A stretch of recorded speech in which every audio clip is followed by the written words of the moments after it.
This is to record an audiobook version of my book of memoirs, published in 2020, entitled LeapTurkey and Other Stories.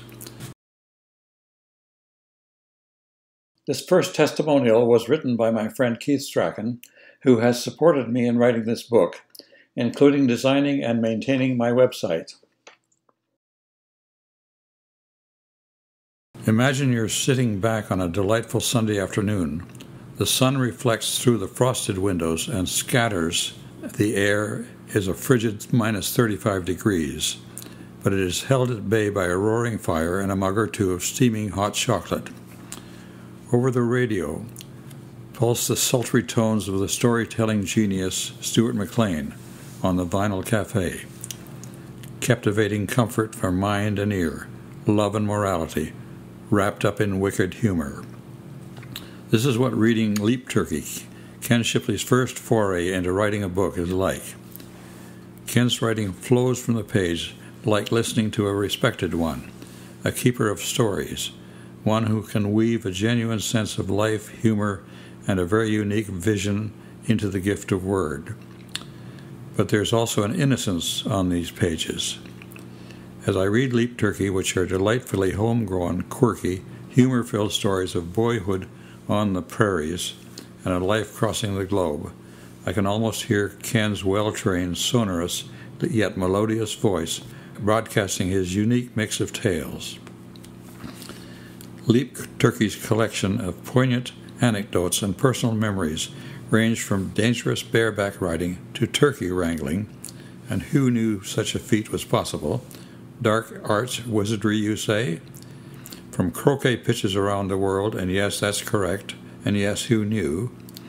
To a penchant for off-road driving and a love of getting off-road stuck.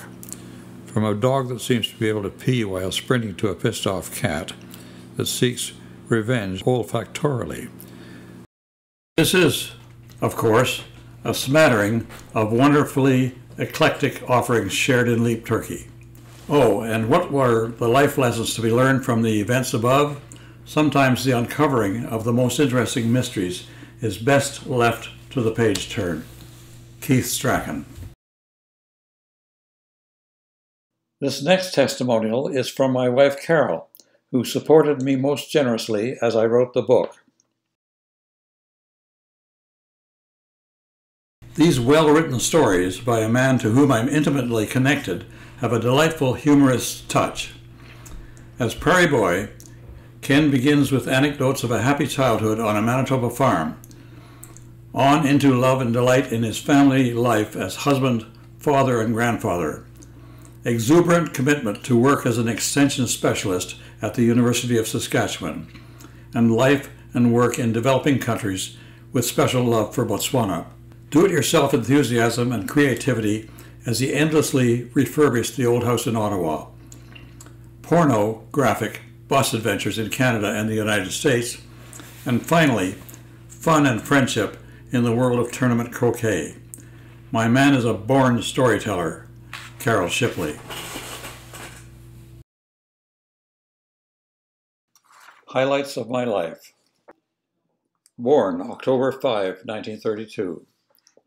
Lived on farm near Shellmouth, Manitoba, 1932 to 1933.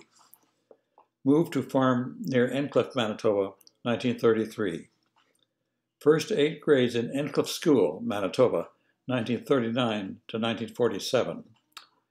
Years staying home from school, 1945 to 1946. Moved from farm to house in Russell, Manitoba, 1947. First date, Russell, 1948. Grade 9 in Russell High School, 1947 to 48. Moved from Russell to Winnipeg, Manitoba, 1948. Grades 10, 11A, and 11B in Daniel McIntyre Collegiate Institute, 1948 to 1950. Note, for a number of years, Manitoba had a 4-year high school program, with grade 11 split into 2 years. Attended College of Agriculture, University of Manitoba, 1950 to 1956. Note, at that time, first year at the University of Manitoba was equivalent to grade 12 in high school. First job after obtaining my Bachelor of Agriculture degree, mortgage loan appraiser, Prudential Insurance Company of America. Married Carol Ann Boyer, June 14, 1958, in Winnipeg. Son Kevin, born December 24, 1959. Son David, born March 15, 1961. Daughter Jill, born October 4, 1963. Transferred by Prudential from Winnipeg to Saskatoon, Saskatchewan, 1964. Began working for Extension Division, University of Saskatchewan, 1968.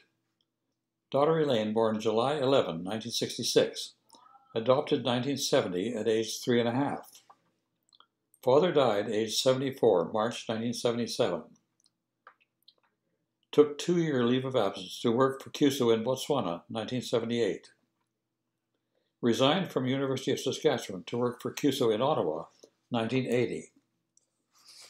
Moved from Saskatoon to Ottawa, 1980. Took early retirement from CUSO age 60 in 1992. Worked for RAFI, Rural Advancement Group International, now etc. Group, 1992 to 1994. Became involved with the sport of croquet in 1993. Mother died aged 94, July 16, 2001. Worked in Canadian non-profit sector as fundraising consultant, 1994 to 1998. Volunteer work with that scene, formerly Caminomas Juntos, a village development project in southern Mexico, 2003 to 2018. Began writing my memoirs 2010, completed 2020. Many thanks to my niece Erin White for the poem I am pleased to use as the foreword for LeapTurkey. Foreword. Each of us is many a collection of stories. The rest is a mystery. But stories are the proof that we are here, and here you are, a storyteller. Your book is never ending because your life is lived in more than the house you grew up in, more than the list of achievements. What matters is the long, tall tale you tell. Your childhood was spent in pothole country on the prairie, captaining rafts in sloughs frozen until spring. Churches, choirs, quartets, and weddings, you sing. You drive McCurdy's cement truck right up to a cute girl and marry her. Then it's canoe trips with 4 kids. Intrepid, you're a traveler. Africa, Ottawa, Mexico, the islands, and endless Greyhound odysseys. Besides the odds and ends of humanity, you cut through formality and meet them all the same, as neighbors from across the way. And then you live and write a whole volume just about croquet, like a separate book of play-by-plays. And I have to say, as a non-fanatic layperson, I don't always get it. And I quote, Fulford responded by 2-balling through 12 hoops, knocking one of McReynolds' balls out of position at hoop 1, then running 2 back, then 2-balling with his partner ball and pegging out. Final score, 26-0. But what I get and don't get doesn't matter.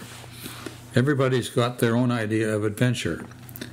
Like some people might not think an old house with a shaky foundation is fun, but you're a carpenter, a fixer-upper. You love to tell a story of a problem solved. You like to make things better. Our stories are who we are, and now you're a weaver, a spinner of yarns. Each life a thread, and then that story woven in with all the other threads to make the tapestry that never ends. Or do they blend? That's what Carol says. Does each story have one voice or many? Family is diversity. It's not a choir, too many melodies to harmonize, and, thank God, no leader. And that, not leading, is one of your notes of grace. You're a tenor, a suggestion, your bass not booming but unwavering.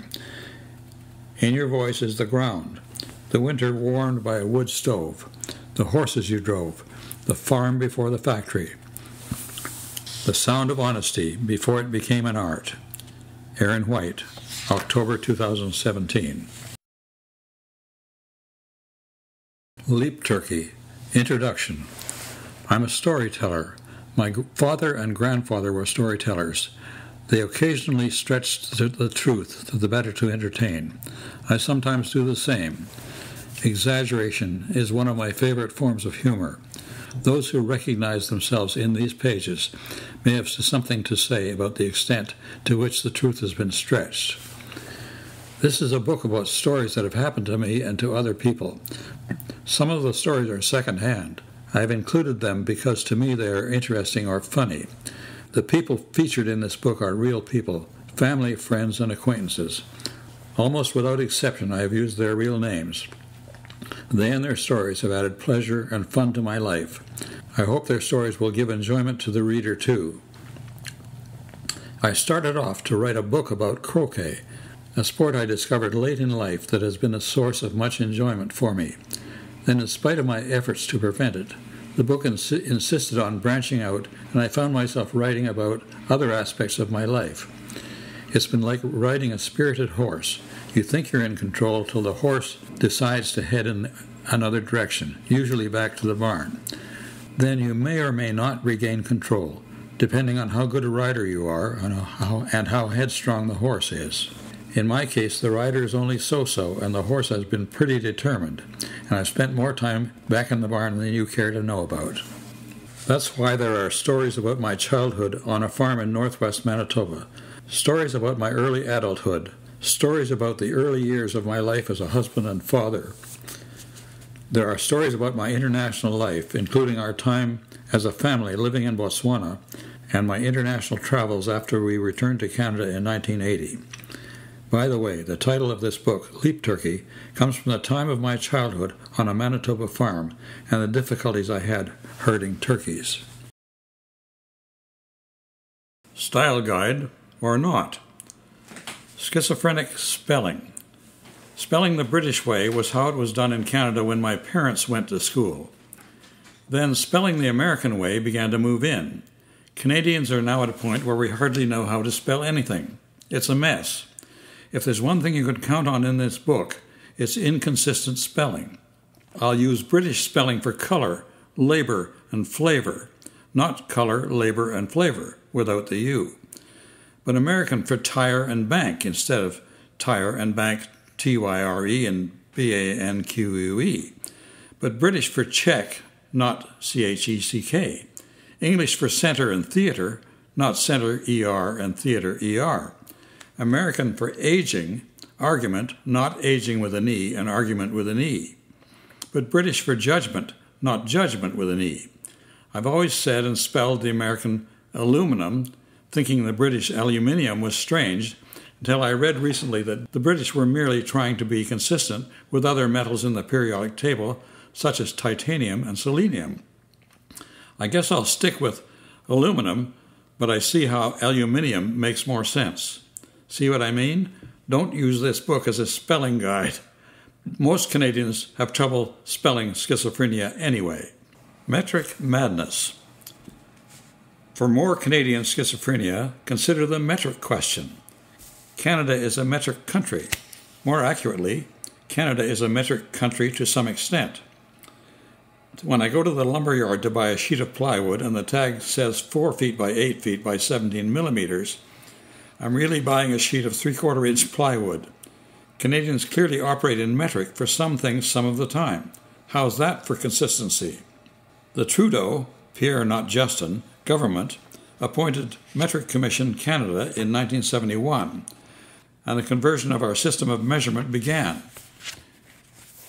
with a stated target of completion by 1980. Some progress toward the goal had been achieved when, in 1984, the Mulroney government cancelled the program. Some years ago, the Ontario school system began teaching metric and no longer taught imperial. So there's a whole generation of high school graduates out there who don't know the imperial system.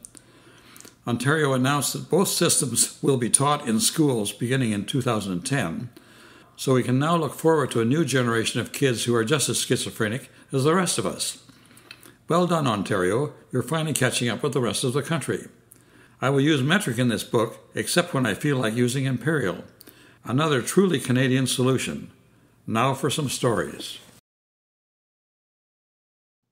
Section 1, Prairie Childhood. Early Days. I was born in a log cabin. Well, almost. I was actually born in the Catholic Hospital in Russell, Manitoba, but my first home was indeed a log cabin. It was the early 30s, and my parents were trying to make a living on a rented farm near the historic old town of Shellmouth in northwest Manitoba. I don't remember the log house, but apparently Mum made it into quite a cozy home. We were poor. My father and his father, who lived and farmed with us, did everything to keep a bit of money coming in.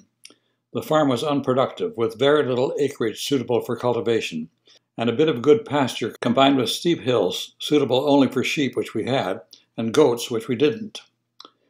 My father and grandfather became auctioneers for the district and were bailiffs in the area. More on this later.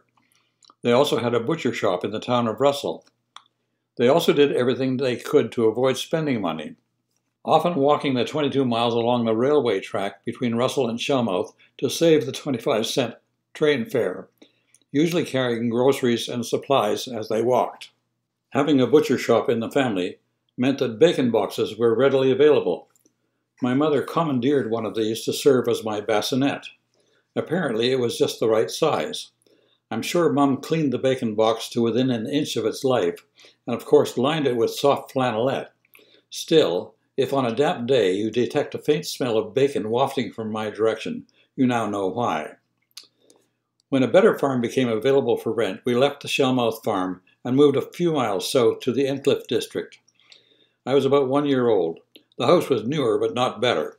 It was 2 granaries pulled together. There was no basement nor insulation under the floor or even on the walls or ceiling, and the single-ply shiplap walls did little to keep out the extreme cold of a Manitoba winter. Mum would put a bottle of warm milk under her pillow at night, ready for the baby, me, if he cried. If I slept through the night, the milk in the bottle would be frozen in the morning. The floor was so cold that Mum had to dress me in my outside clothes, including mitts, before putting me down to play. After 1 winter in the log cabin and 1 winter in the 2 granary set, we moved again, this time to a proper house on another nearby farm that became available for rent. The farmstead had a reasonable set of buildings, including a small 2-story house, also uninsulated, but at least there was a gravity flow hot air furnace in the basement. The furnace was designed for cordwood length, 4 feet long, wood, and had the date 1889 on its cast iron door. During the coldest parts of the winter, Mum had to stoke that furnace every 2 hours, day and night. I say Mum had to, because the men were usually either asleep, dog-tired, or didn't regard stoking the furnace as man's work, quote unquote. House in winter. The house on our Encliffe farm was not a great place to be during the extreme cold of a Manitoba winter.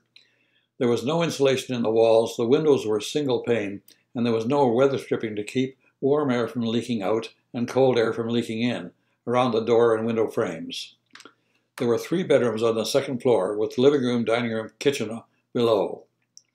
The fire in the old cast iron stove meant that the kitchen was the only warm room in the house. Mum would hang blankets over the windows in the adjacent dining room in the hope that it would benefit slightly from the heat from the kitchen. The ancient gravity-fed furnace in the basement did little except burn a lot of wood and cause Mum a lot of work. A mountain of blankets was needed on every bed to get you through the night. Adults did not linger when dressing in the morning, while my sister and I had permission to sprint down the stairs and get dressed in front of the stove. This often meant jumping over a small snowbank that had drifted in under the front door during the night. Finally, in such weather, a visit to the outdoor privy was, shall we say, bracing. Again, my sister and I were excused from the privy experience in winter and allowed to use a chamber pot, the emptying of which was yet another duty of our hard-working mother. The Democrat. I have always had democratic inclinations. Once when I was about 5, I was watching an old cow licking a salt block in the barnyard. She seemed to be enjoying it so much that I thought I'd like to find out what it tasted like. As I moved forward, the cow backed away. I took a couple of licks and then thought the cow should have a turn, so I stepped away. The cow came forward and resumed her licking. I then moved forward again and the cow backed away. We carried on taking turns like that until my mother happened to glance out of the kitchen window. She let out a horrified yell, "Ken, stop that! It's dirty." I was perplexed. I thought the cow and I were doing fine. Walking to school. There was no such thing as a school bus where we lived on the farm, so various alternative modes of transport were called upon. Walking, cycling, horseback, horse-drawn cutter, horse-drawn toboggan. Everything except being driven to school by car, as happens so often today. My sister Sheila and I experienced all of the above and lived to tell the tale, which was by no means a sure thing. When I walked the 1¼ miles to school, I often did so with a friend from farther up the road. One of our activities involved making a game out of throwing stones. If we were walking by a slough, we chose skipping stones and had contests to see who could get the most skips.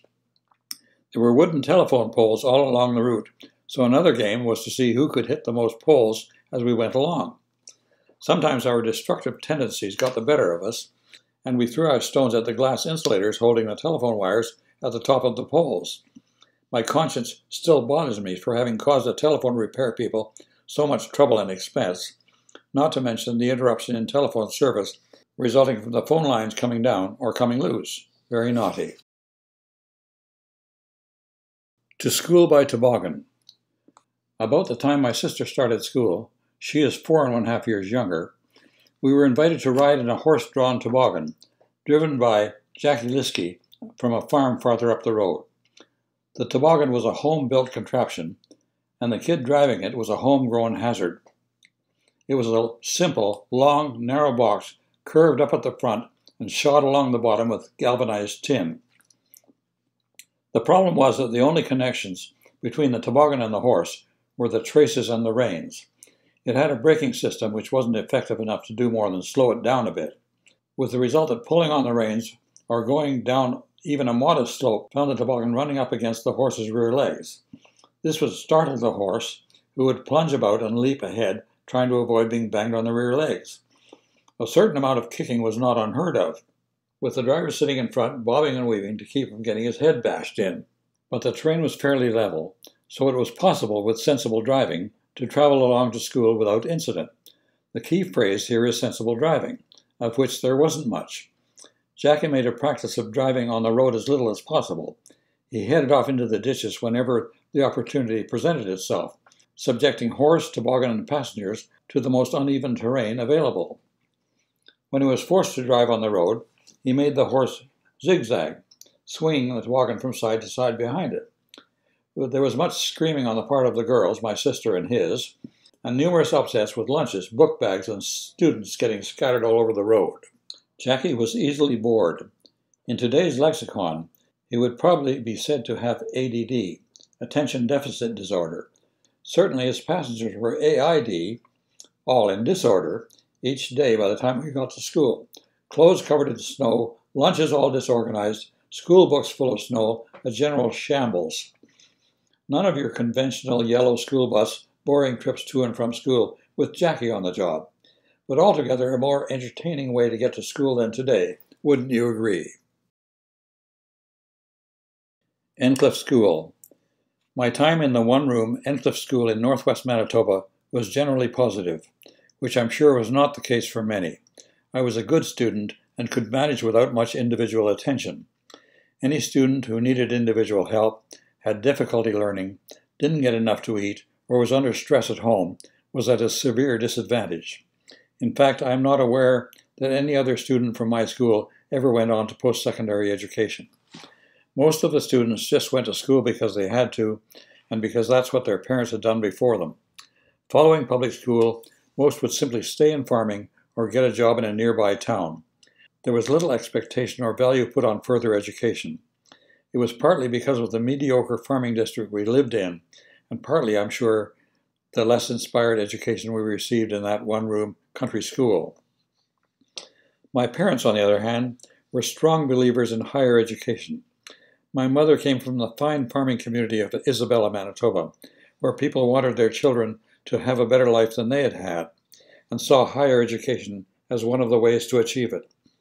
My father's dream was that I, the son, should get a university degree. He had not completed high school himself and was always self-conscious about his own lack of education.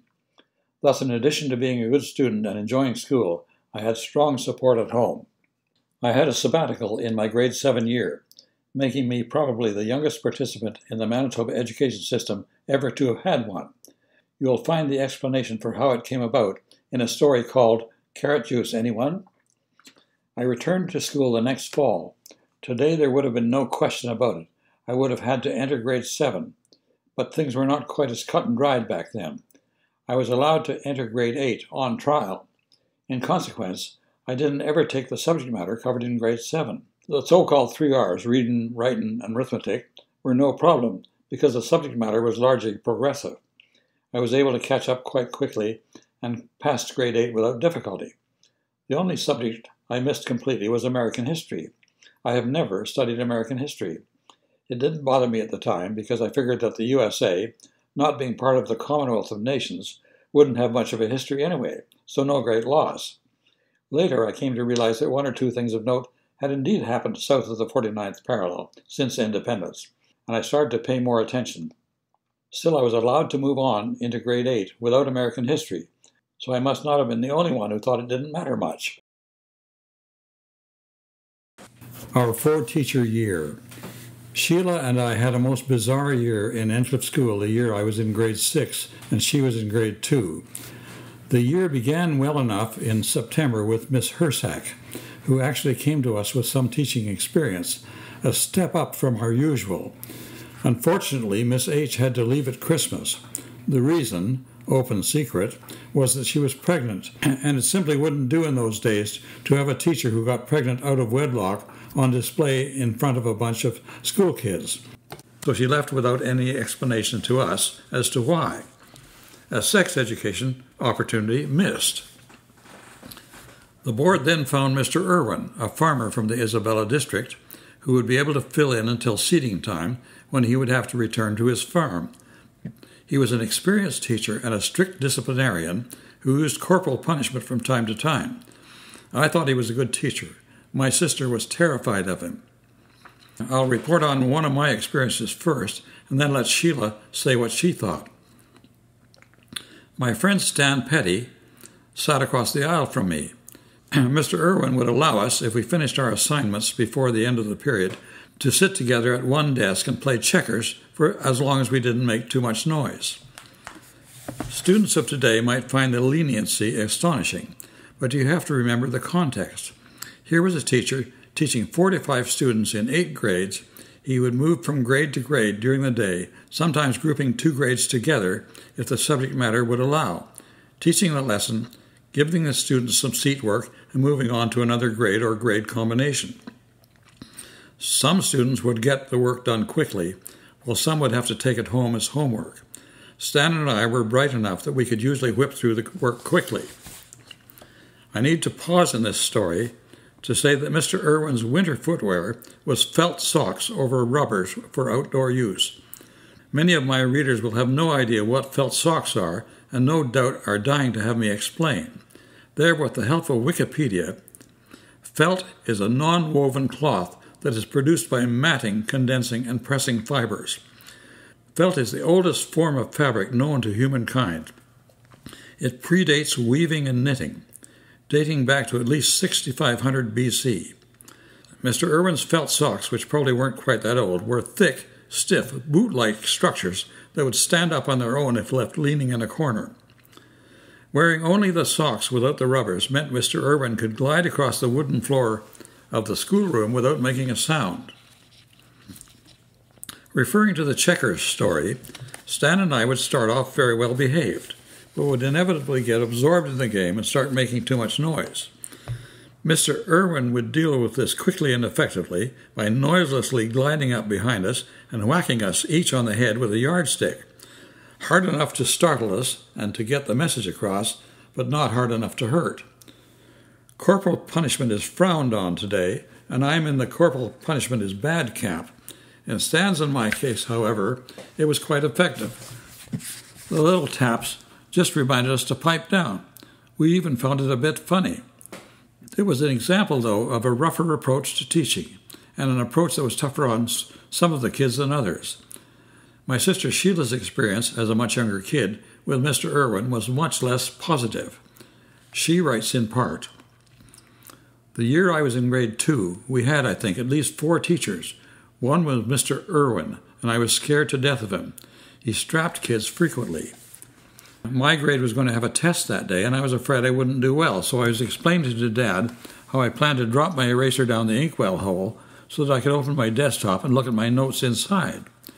Dad was horrified and exclaimed to me that such a thing was called cheating and that I must not do it for any reason. I was aghast to realize that my efforts to escape being beaten to a pulp by the mean teacher would have resulted in exactly that, had he seen me. That episode stayed with me and made me realize that small children do not automatically know what is right and what is wrong. I applied that knowledge to the bringing up of my own 2 children. You never know when experience is going to come in handy. Mr. Irwin and his felt socks went back to the farm at seeding time, and another teacher from Shellmouth Way was hired. Her name was Miss Bush, and we liked her very much. Unfortunately, her health was not good, and when she couldn't come, her mother, Mrs. Bush, who was also a teacher, would come. We didn't like Mrs. Bush much. So for the rest of that school year, from the beginning of May to the end of June, we would stand at the school gate before school to see which car was coming down the road, so that we would know whether that day we would have Miss Bush, whom we liked, or Mrs. Bush, whom we didn't. So that was our school experience in, I think, 1943-44. 4 teachers, of whom the last 2 alternated every few days. It's a wonder anyone learned anything. Carrot juice, anyone? Not me, thank you very much. I was in grade 2 at the start of World War II, and here's what was happening to me in school. Sometimes I was getting all my schoolwork right. Sometimes I was getting a lot of it wrong. The teacher eventually figured out that the work I was doing at my desk was mostly right, while the work I was copying from the blackboard had a lot of errors. Conclusion? My distance vision wasn't good. I was short-sighted. Then came an expensive 250-mile trip into Winnipeg to see an eye doctor. The sign on his door said ear, eye, nose, and throat. We learned from him that I had progressive myopia, short-sightedness that progresses, gets worse, through childhood and well into the late teens. Many trips and appointments followed, many of them disagreeable. I was introduced to eye drops, which were far more unpleasant then than they are now. They stung quite a bit, and the effect lasted much longer in those days. The purpose of eye drops is to enlarge the pupil so the doctor can look inside the eyeball. That's the good news. The bad news is that an enlarged pupil lets in more light. This means that going out onto the streets into the Winnipeg sunshine was agony. I had to keep my eyes mostly closed and be led by the hand by one of my parents. The progressive myopia progressed, and I had to get new glasses twice a year for several years. The many trips we made to Winnipeg were expensive for my parents and unpleasant for me because of those hated eye drops. My parents were worried because the doctor said, based on the way my eyes were going, I would go blind by about age 35. He was a man of few words. He just said it and ushered Mum and Dad out the door. They left the doctor's office in a daze, went down the elevator and out onto the sidewalk, and stood there with Sheila and me not saying anything. Then they looked at each other, still not saying anything, and headed back into the building, up the elevator and back to the doctor's office. The receptionist was quite hostile when they insisted on having another word with the doctor, because his next patient was already in with him. They wouldn't take no for an answer, so a not very happy doctor interrupted his current appointment and took time to answer their questions. It was an early example in our family of confronting a doctor and insisting on an explanation that a layperson could understand. I don't know whether or not that busy doctor was up to date in his field, but the course of my life changed based on his wrong advice. For example, he urged that I drink a glass of carrot juice every morning. This was the beginning of World War II, and it was thought that carrot juice, being rich in vitamin A, could improve night vision. Air Force pilots were required to drink carrot juice, and if it was good enough for them, it should be good enough for me.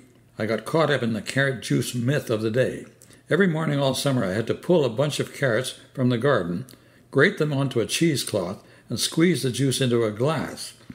It takes a lot of carrots to produce enough juice to fill a glass. I had to repeat this process until I had grated and squeezed enough to fill the glass. Worst of all, I had to drink it. Each morning it got more and more difficult to get it down. This is how I came to loathe carrot juice. My sister thinks it's a wonder I didn't turn orange. Another recommendation was that I should rest my eyes by reading as little as possible, only what was required for schoolwork. I have since learned that the doctor was wrong. Normally people stop reading when their eyes get tired. This directive had a contrary effect. I came to love reading even more than I already did. Forbid a kid to do something, and that's the one thing they want to do. I read every chance I got. Mom would catch me and tell me to go outside, so I would go and do something for a while, but pretty soon I'd be back reading again. The doctor was also wrong about how progressive myopia works. The problem, as it is understood now, and as I've been told by eye doctors since, is that the eyeball of a short-sighted child is not round, and the progressive bit means that it gets more out of round as a child grows. The corollary of that, however, is that when the child stops growing, the eyeball stopped growing out of round. It is now known that the progressive aspect stops progressing when the child reaches maturity. That's what happened to me. I needed 1 or 2 changes of lenses per year until my mid-teens. Then the progressive distortion began to slow down, and through my adult years, I've only needed a minor adjustment once every decade or so. Finally, the doctor recommended that I choose a career path involving outdoor work and avoid careers with a lot of reading or close work. This recommendation had a profound effect on the rest of my life. It pushed me into a non-academic stream at Daniel McIntyre Collegiate in Winnipeg, where I took typing in shops instead of English and a second language, and then at the University of Manitoba, where I chose agriculture, on the expectation that, working in agriculture, I would be outdoors a lot rather than indoors reading. My life has been great, but it shows the long-term impact a person in authority can have on a kid, right or wrong. Update. Partway through writing this book, I can report that I've had laser cataract surgery and lens implants.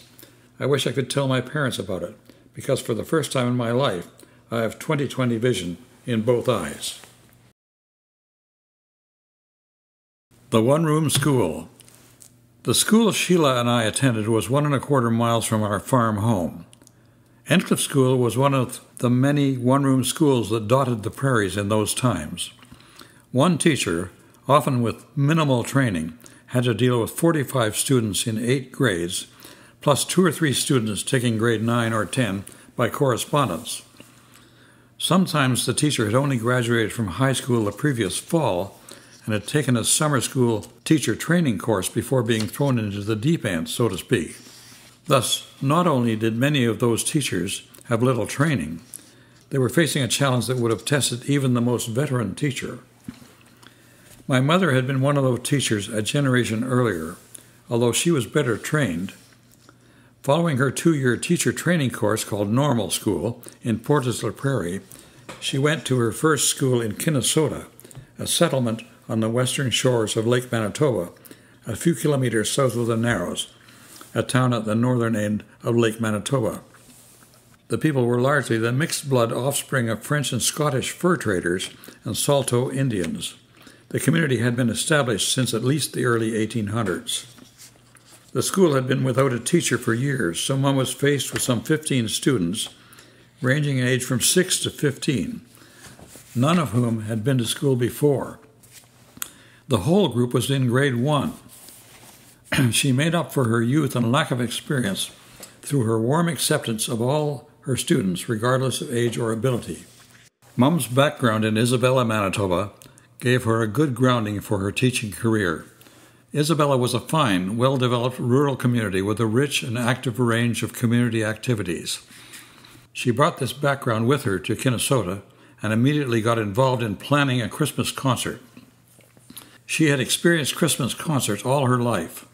Kinnesota people had never seen one, but they were very interested. Much to the dismay of this young, first-time teacher, the parents made a point of turning up to watch rehearsals, this being the most entertainment they had had for a long time. Mom was nervous about the parents being there for the rehearsals and positively petrified when the time came for the performance, but it was all a great success. Unfortunately, the school burned down at Christmas time, so her contract came to an end, and she returned home. It was unfortunate for her, but a calamity for the community, because it would likely be years before the school would be rebuilt. LeapTurkey. There's a very old children's game called Leapfrog, in which one child bends over, allowing the others to place their hands on the first one's back in order to leap over and complete the jump. In modern times, the word has been used in industry and in the military as a metaphor for achieving a rapid advancement in technological or military terms. The passage below refers to the children's game while introducing a new word, LeapTurkey. Turkeys have a reputation for not being very intelligent. In fact, calling someone a turkey is like calling them stupid. It's the same in at least one other language, Spanish. But just because your turkey speaks Spanish doesn't make it any smarter. It turns out that turkeys have been given a bad rap.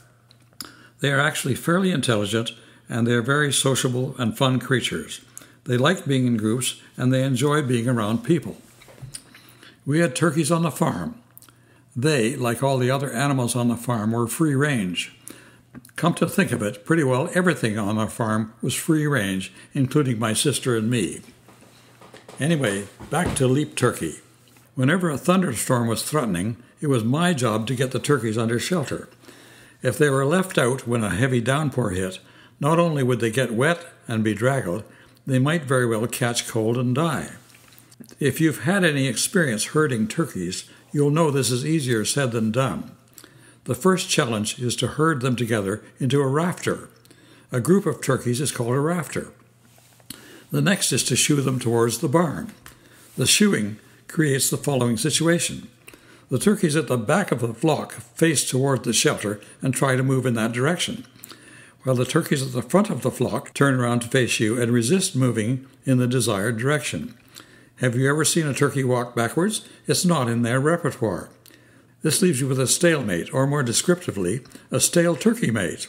And the dark cloud is looming just behind the west pasture, and the wind is starting to swirl, with the first raindrops not far behind.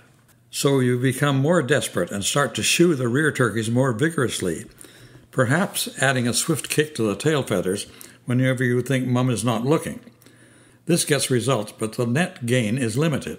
The back turkeys fly over the front turkeys, at which point, of course, they become front turkeys and turn around and face back towards you. In this way, you have achieved a net gain of 1 turkey length in the direction of the barn.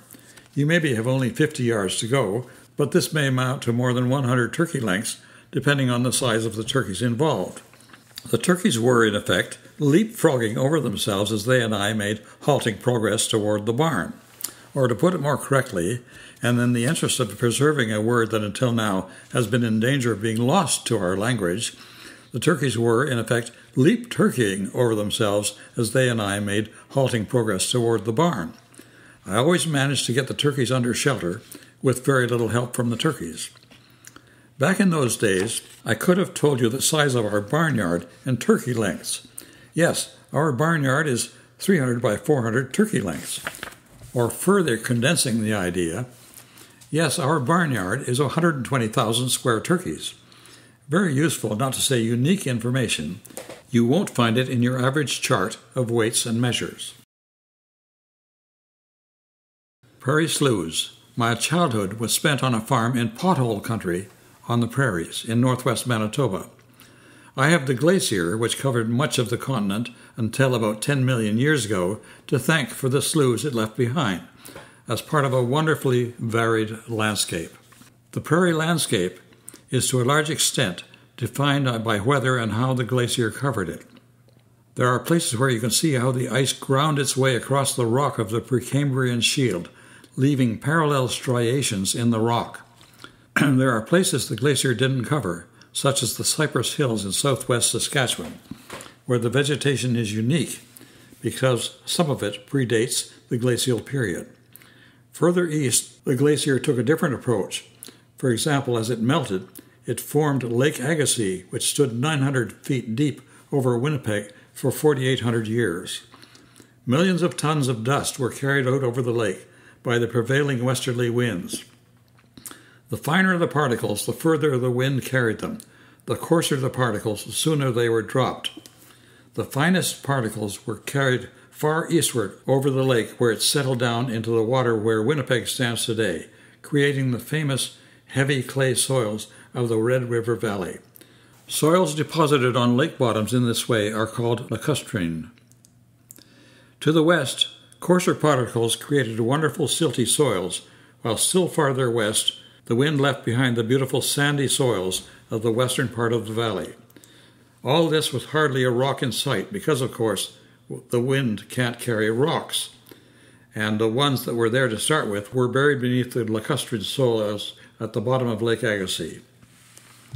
Beaches were created at the edge of Lake Agassiz by wave action. The old beaches still show today as ridges running north-south across the landscape of Manitoba, of which Arden Ridge is the most visible and best known. A typical prairie slough is landlocked, with no source of fresh water other than surface runoff. Some of the deeper sloughs are fed from bottom springs, but they are the exception. Typically, the sloughs dry up by autumn and fill up again in the spring from melting snows.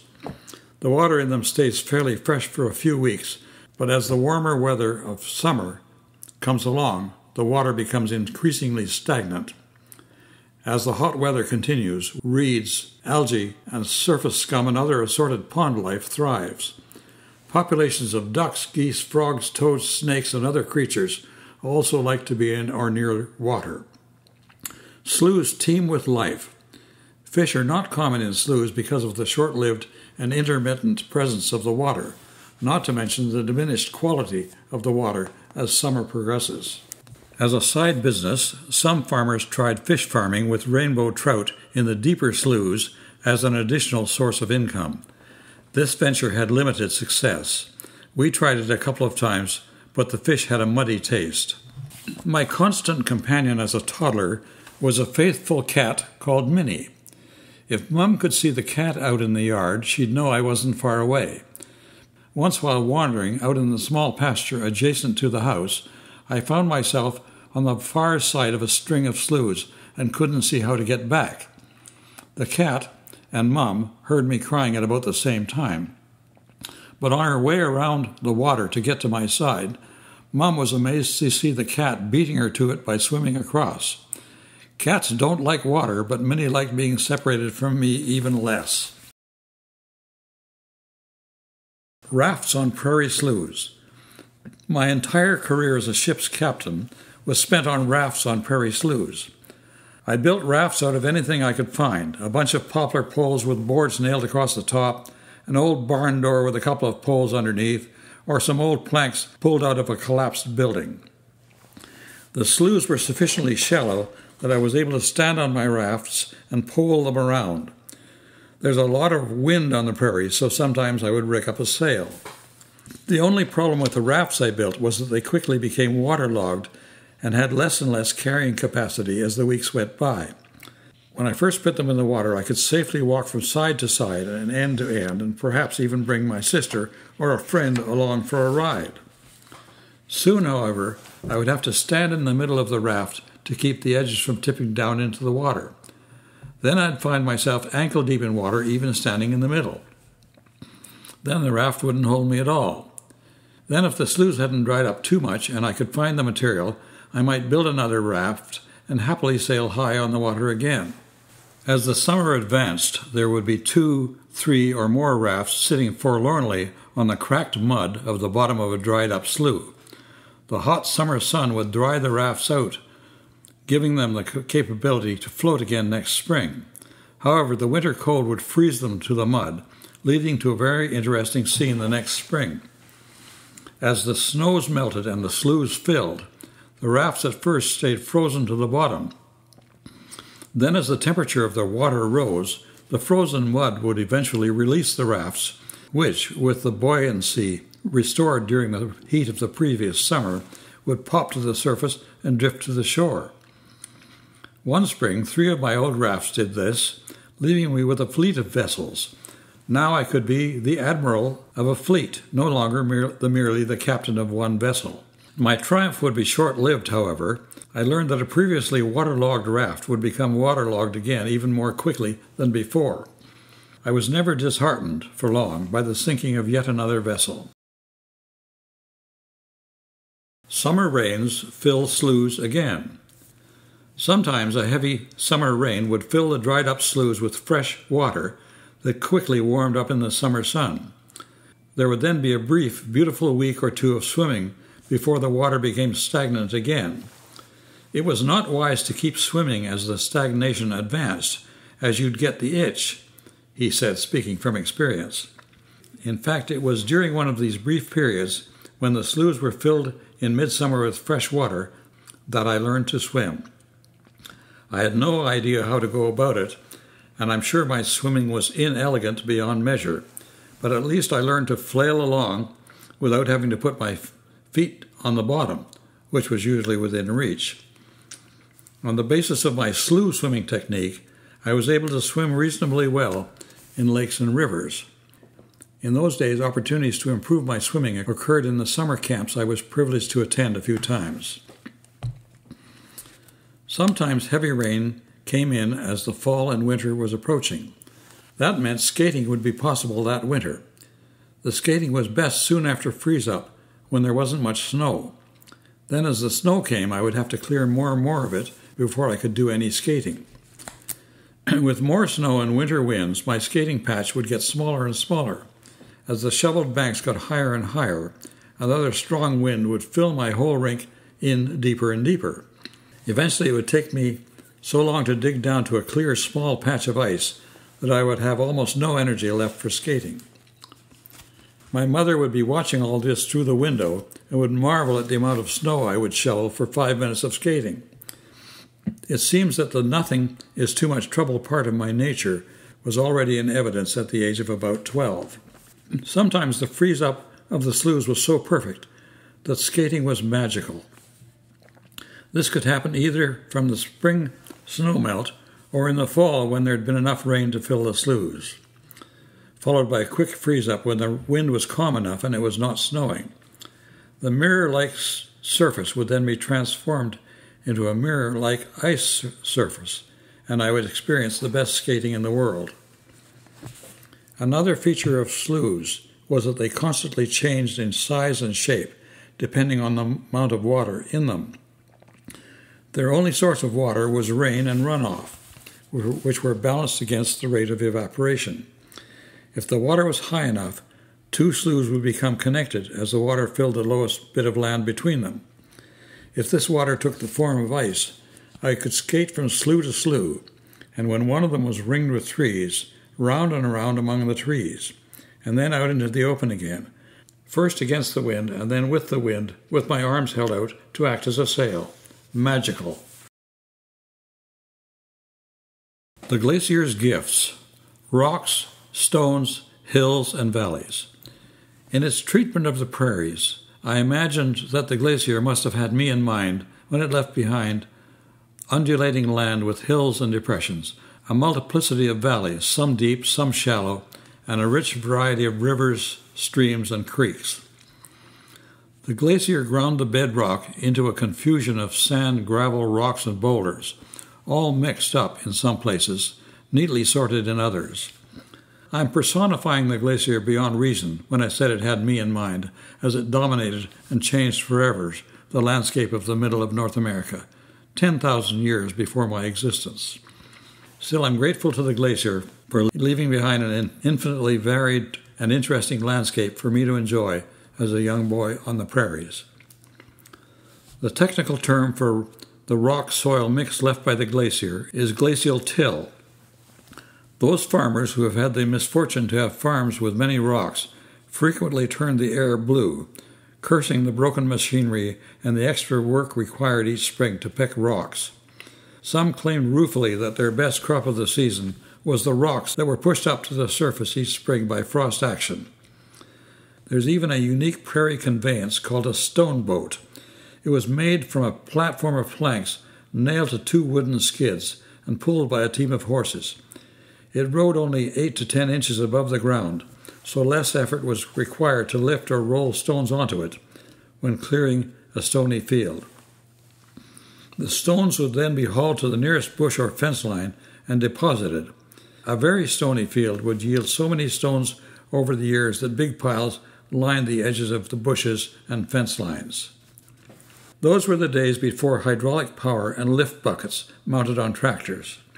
Rocks and stones had to be lifted or rolled one by one using person power onto the stone boat and hauled to the edge of the field, lifted or rolled onto the pile.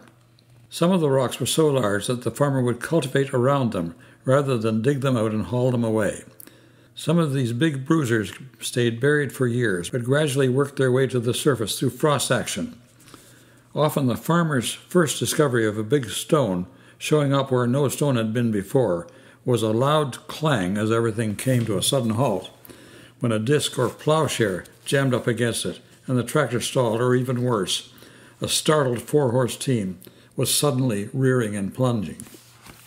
More blue air resulted, especially if the machinery was bent or broken, or if the horses broke their harness and ran away. Some more determined farmers would use dynamite to break up big rocks so that the pieces were of a more manageable size. This was risky because few farmers were trained in the use of explosives, so sometimes it was the farmer who ended up in several pieces instead of the rock. Sometimes the charge wasn't properly set, resulting in a lot of sound and fury, but leaving the rock in question largely unimpressed. Farmers cursed them, but the stones made the landscape more interesting for an adventurous kid. Ice house. I feel sorry for farm kids today because they have never experienced the magic of an ice house as a place to play. Why is an ice house a great place to play? Well, to start with, my parents didn't want me in there. They didn't want me scrabbling around and knocking the sawdust cover off the ice. The sawdust provided insulation that slowed the rate of the melting of the ice. Second was the danger. I might slip and fall, or a leg might slip between the blocks of ice and I wouldn't be able to get free. Or as the summer wore on and the ice receded, the trap door became exposed and there was the danger I might fall into the pit below. But most of all, it was cool and dark and mysterious and perfect for pretending to be having all kinds of amazing adventures. Our farm was not electrified, so there was no refrigerator or freezer. We therefore needed alternative ways of preserving food, both for our own consumption and because we, particularly Mum, had a fair amount of perishable produce that had to be stored before being taken for sale in town or to the train station for shipment. Her only way of bringing in money was from the sale of eggs and cream, so it was critical to her to keep these products in the best possible condition for sale. In winter, the problem was to prevent freezing, so a place had to be found that was cool enough but not too cold. In summer, the solution was the ice house. Our ice house was an old granary located against the north wall of the house to keep it in the shade as much as possible during the summer. It had a hole in its floor about 3 feet square, secured by a trap door, leading down to a pit some 4 or 5 feet deep. An important job in late winter was harvesting ice to fill the ice house for summer. The ice was placed first in the pit, and then on the floor above, piled as high as possible, leaving a space between the ice and the exterior walls to be filled with sawdust saved from cutting of firewood. Sawdust was the insulating material used to slow down the melting of the ice as far into the summer as possible. The food to be preserved was placed against the ice under the sawdust. As the ice melted, it became more of a search to dig under the sawdust to find the remaining ice. Eventually, the food had to be placed against the ice down in the pit until, as the last of the ice melted, there was nothing left but a pool of cool water. The ice house was a fascinating place for a kid at every stage as the ice retreated. In the early summer, the sawdust covering the ice would reach almost to the rafters, leaving almost room to get in with the produce to be stored. Then as the ice retreated, you could actually walk into the ice house to deposit or retrieve stored food items. At the end of summer, you had to climb down a ladder into the pit to get access to the items stored below.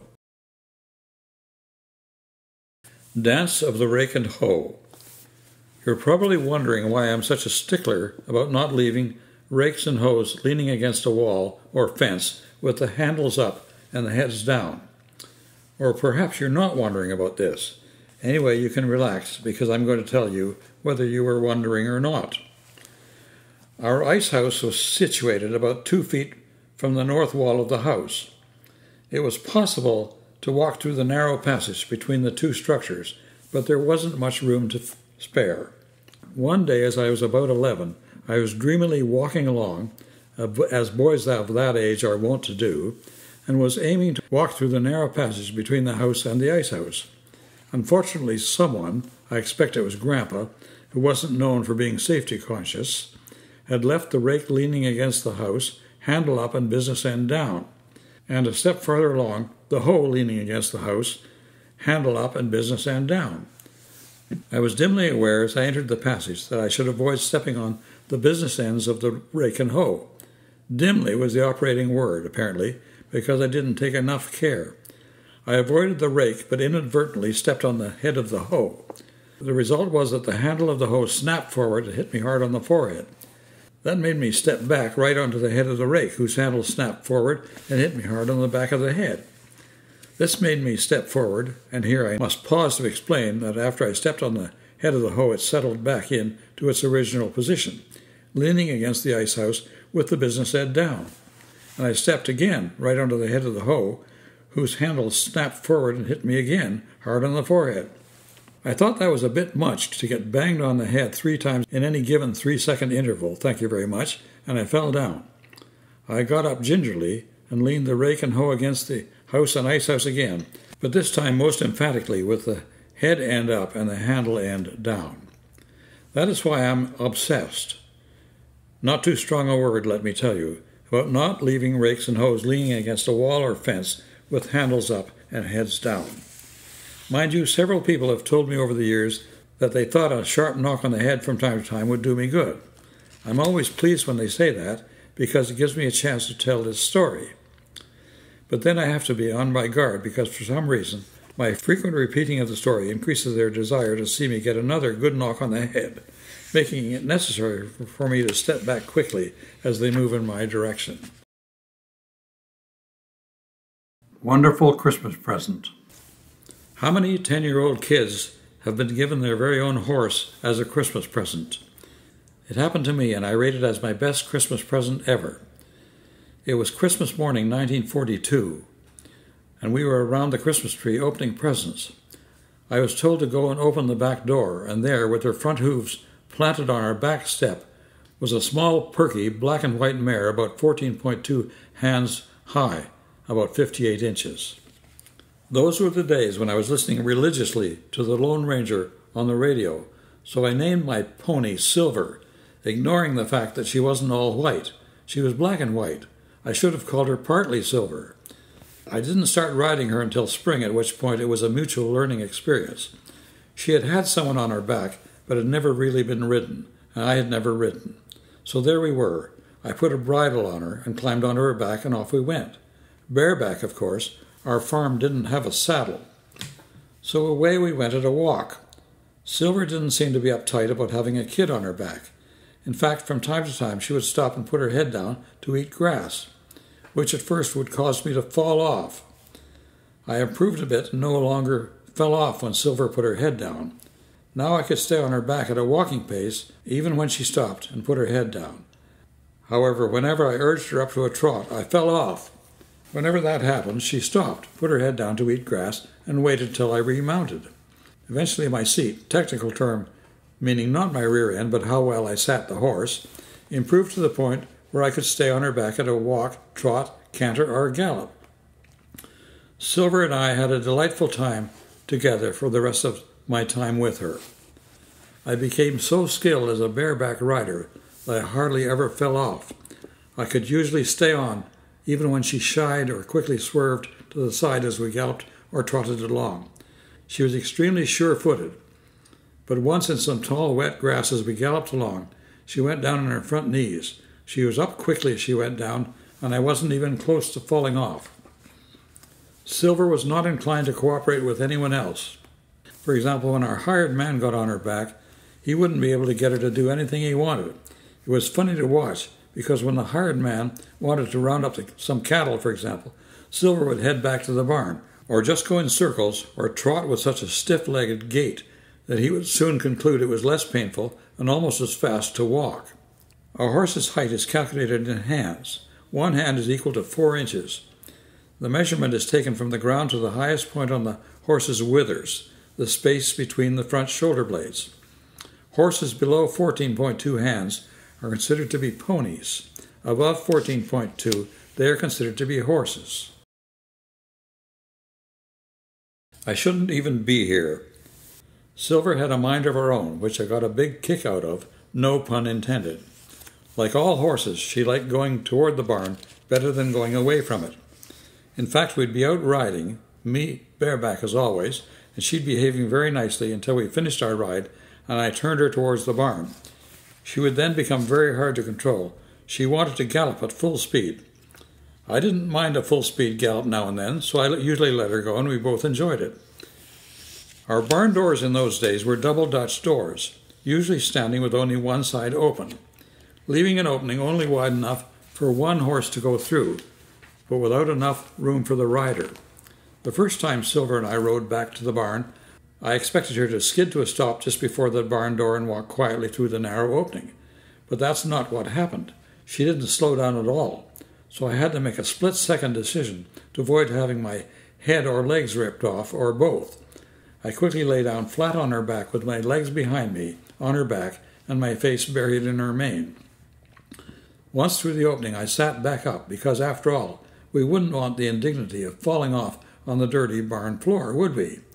Meanwhile, Silver was dealing with our barn's slippery wooden plank floor. She was so sure-footed she simply planted her feet and slid. Her stall was number 3 on the left. Her skid stopped just in time to turn into her stall, calm as could be. I wouldn't go so far as to say that this quick way of getting into the barn ever became routine, but Silver and I certainly did it many times. Mind you, the first time does occupy a special place in my memory. I could have tried to prevent it happening by either getting Silver under control or by falling off or by some other drastic measure, but obviously I didn't.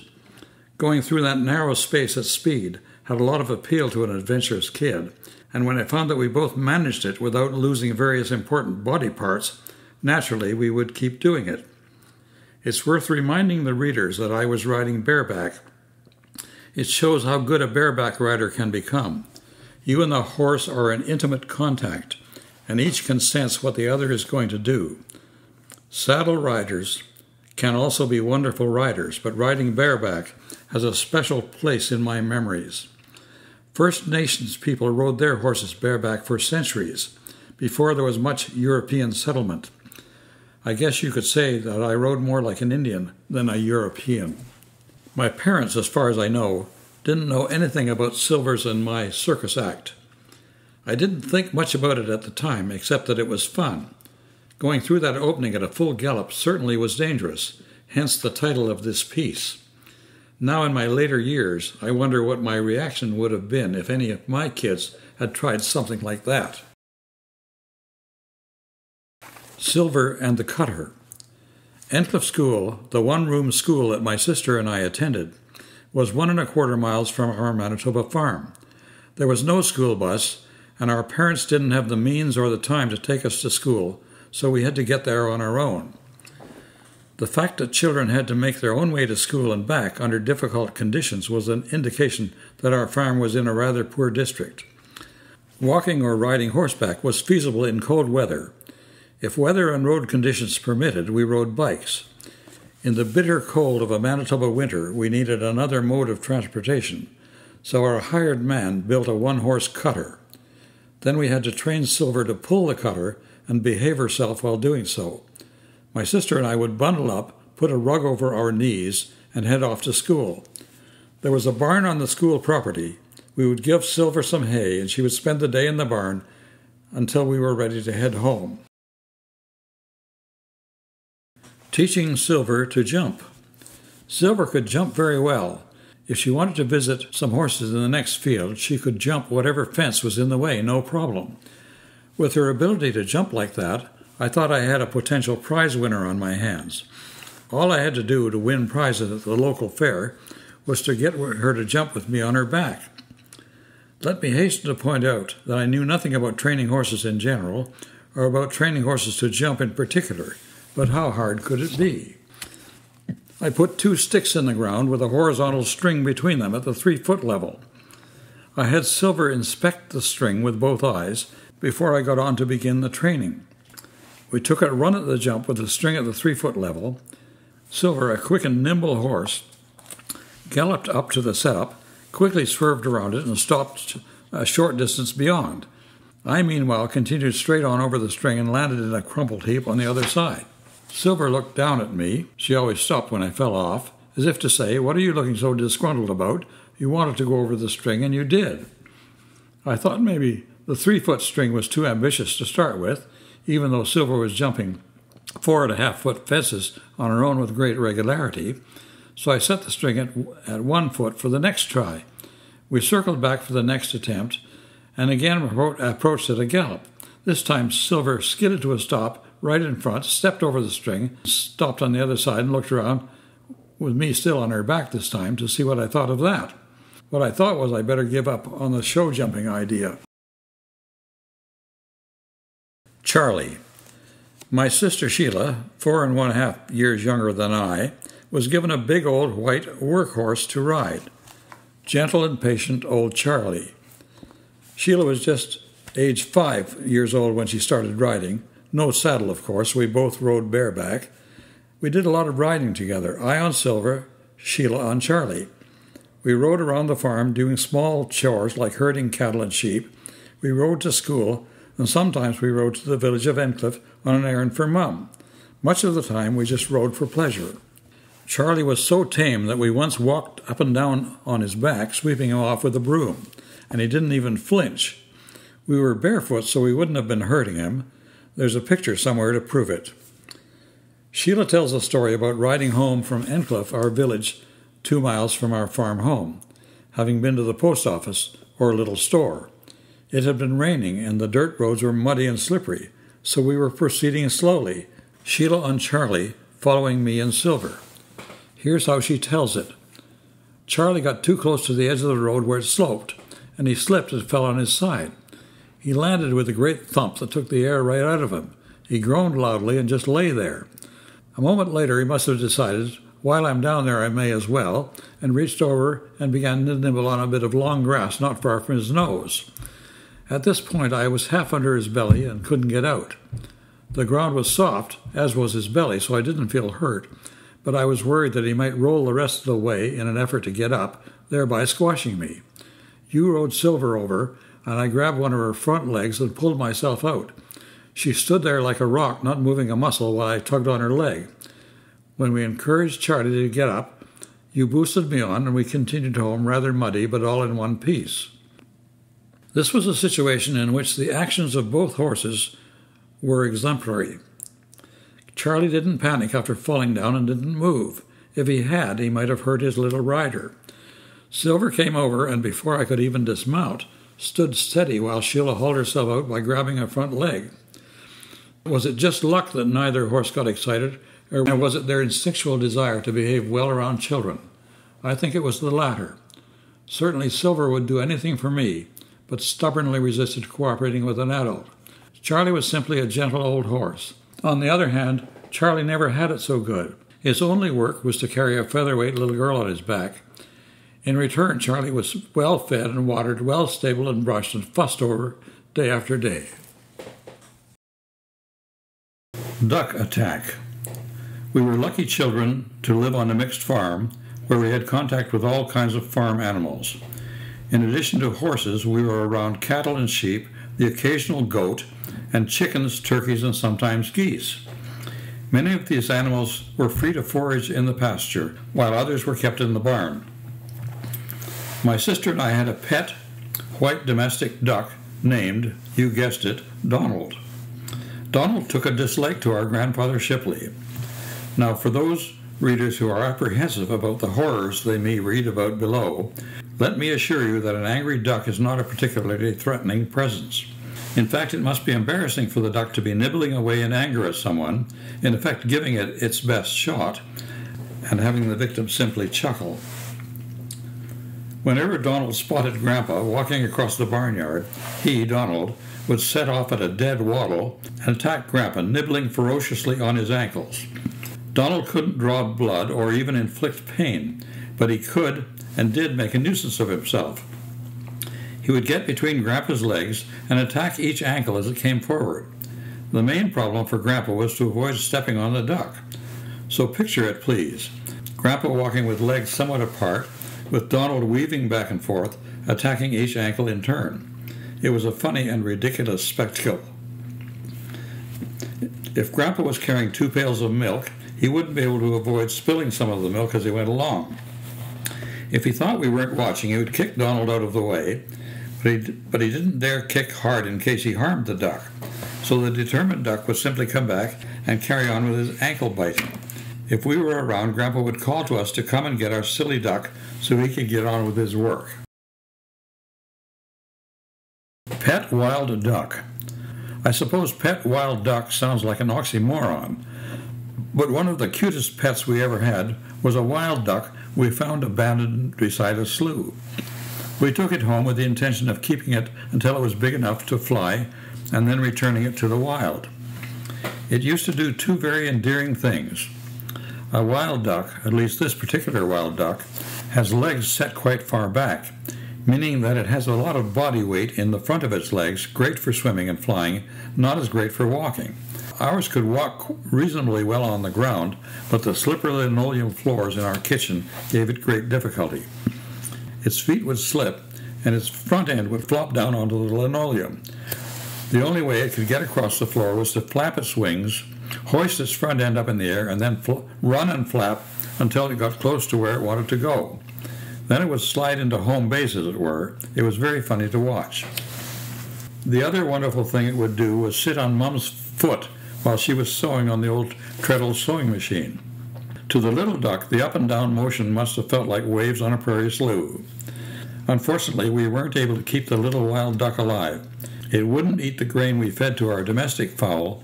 It loved insects, and I caught as many as I could for it, but it wasn't enough. We missed the little wild duck and were very sorry when it died.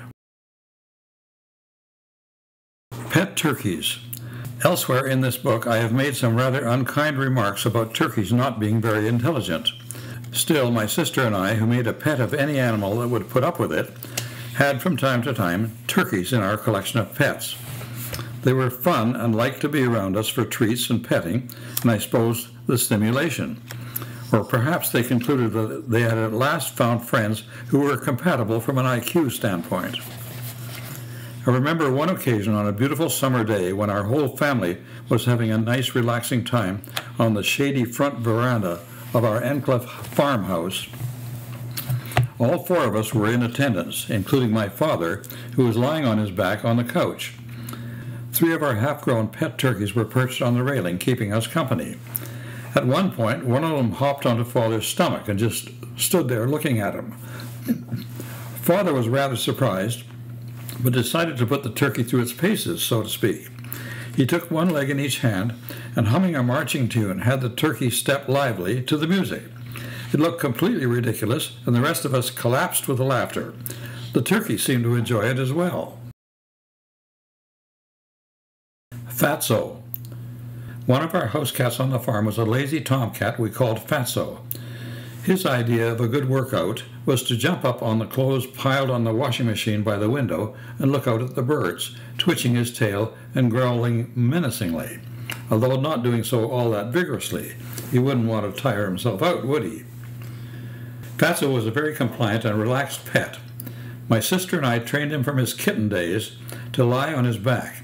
It became his favorite way of sleeping. He would sprawl on his back, legs akimbo and mouth open, sleeping soundly. I found this an opportunity too good to miss and would get a teaspoon and pour water a drop at a time from a considerable height into Fatso's mouth.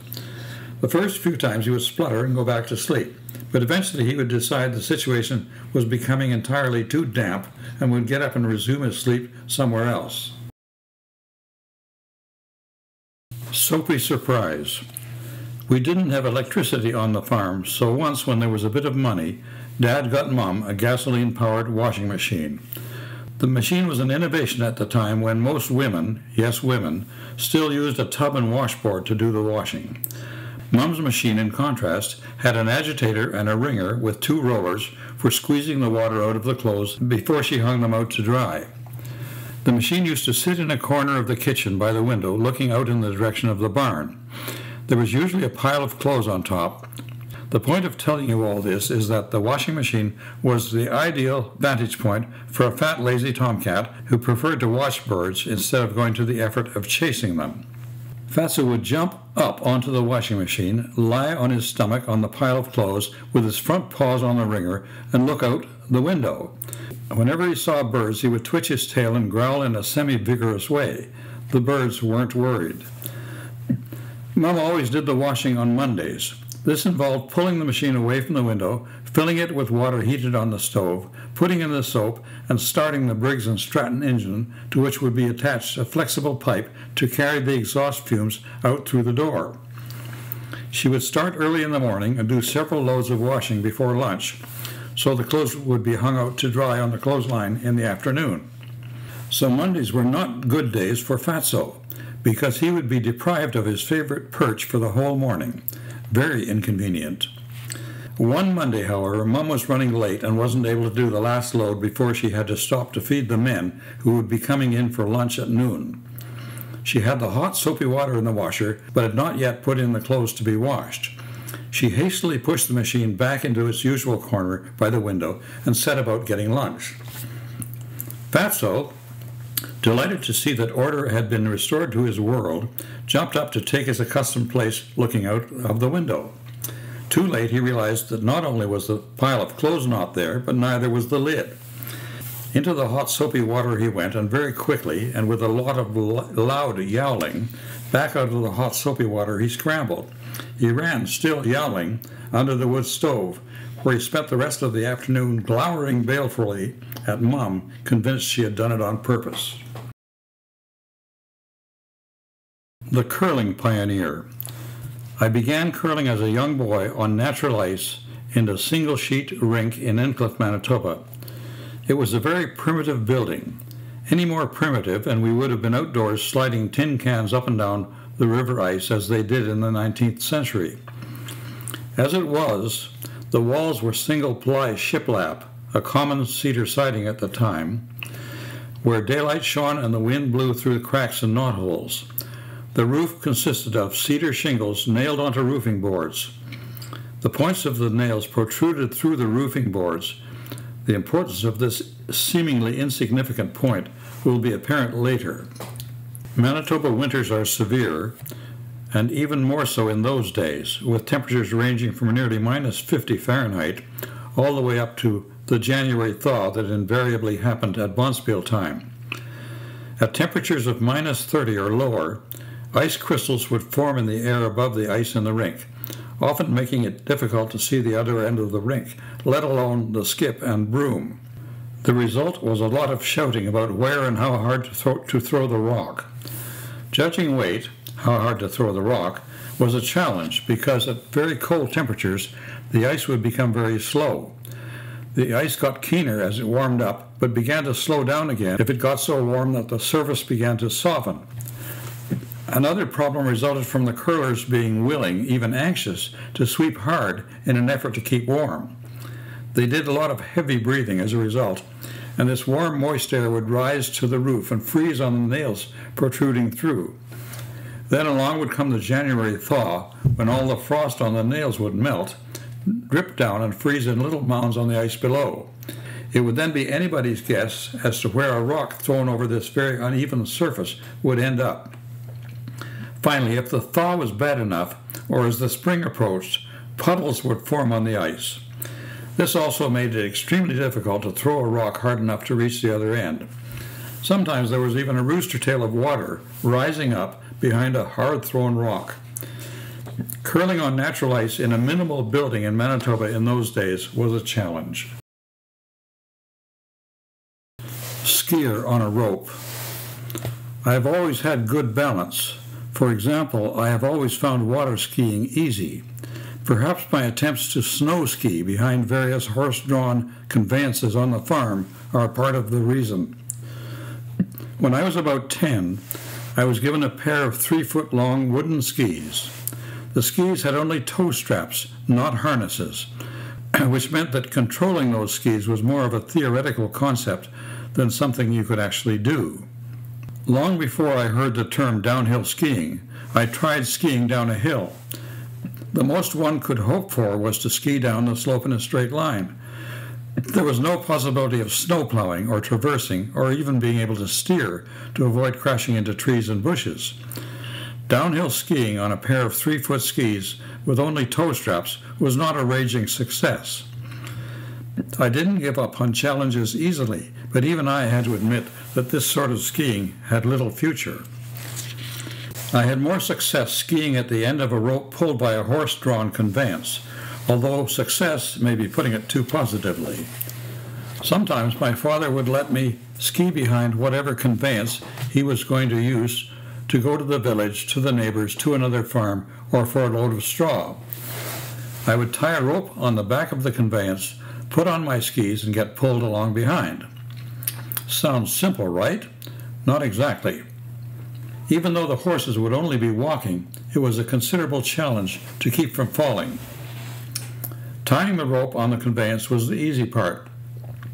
Putting on my skis was also easy, but staying upright once we got moving was a major challenge. I would get ready with my skis on and holding onto the rope. The team would start off with a jerk. No smart remarks, please. But I could usually handle the jerk and stay upright. Sadly, it didn't last. There were a number of problems with skiing behind a team of horses. The first was that you had a good track for only one of your skis, that being the one in the tracks made by the sleigh runners. You couldn't put a ski in each track because they were nearly 4 feet apart.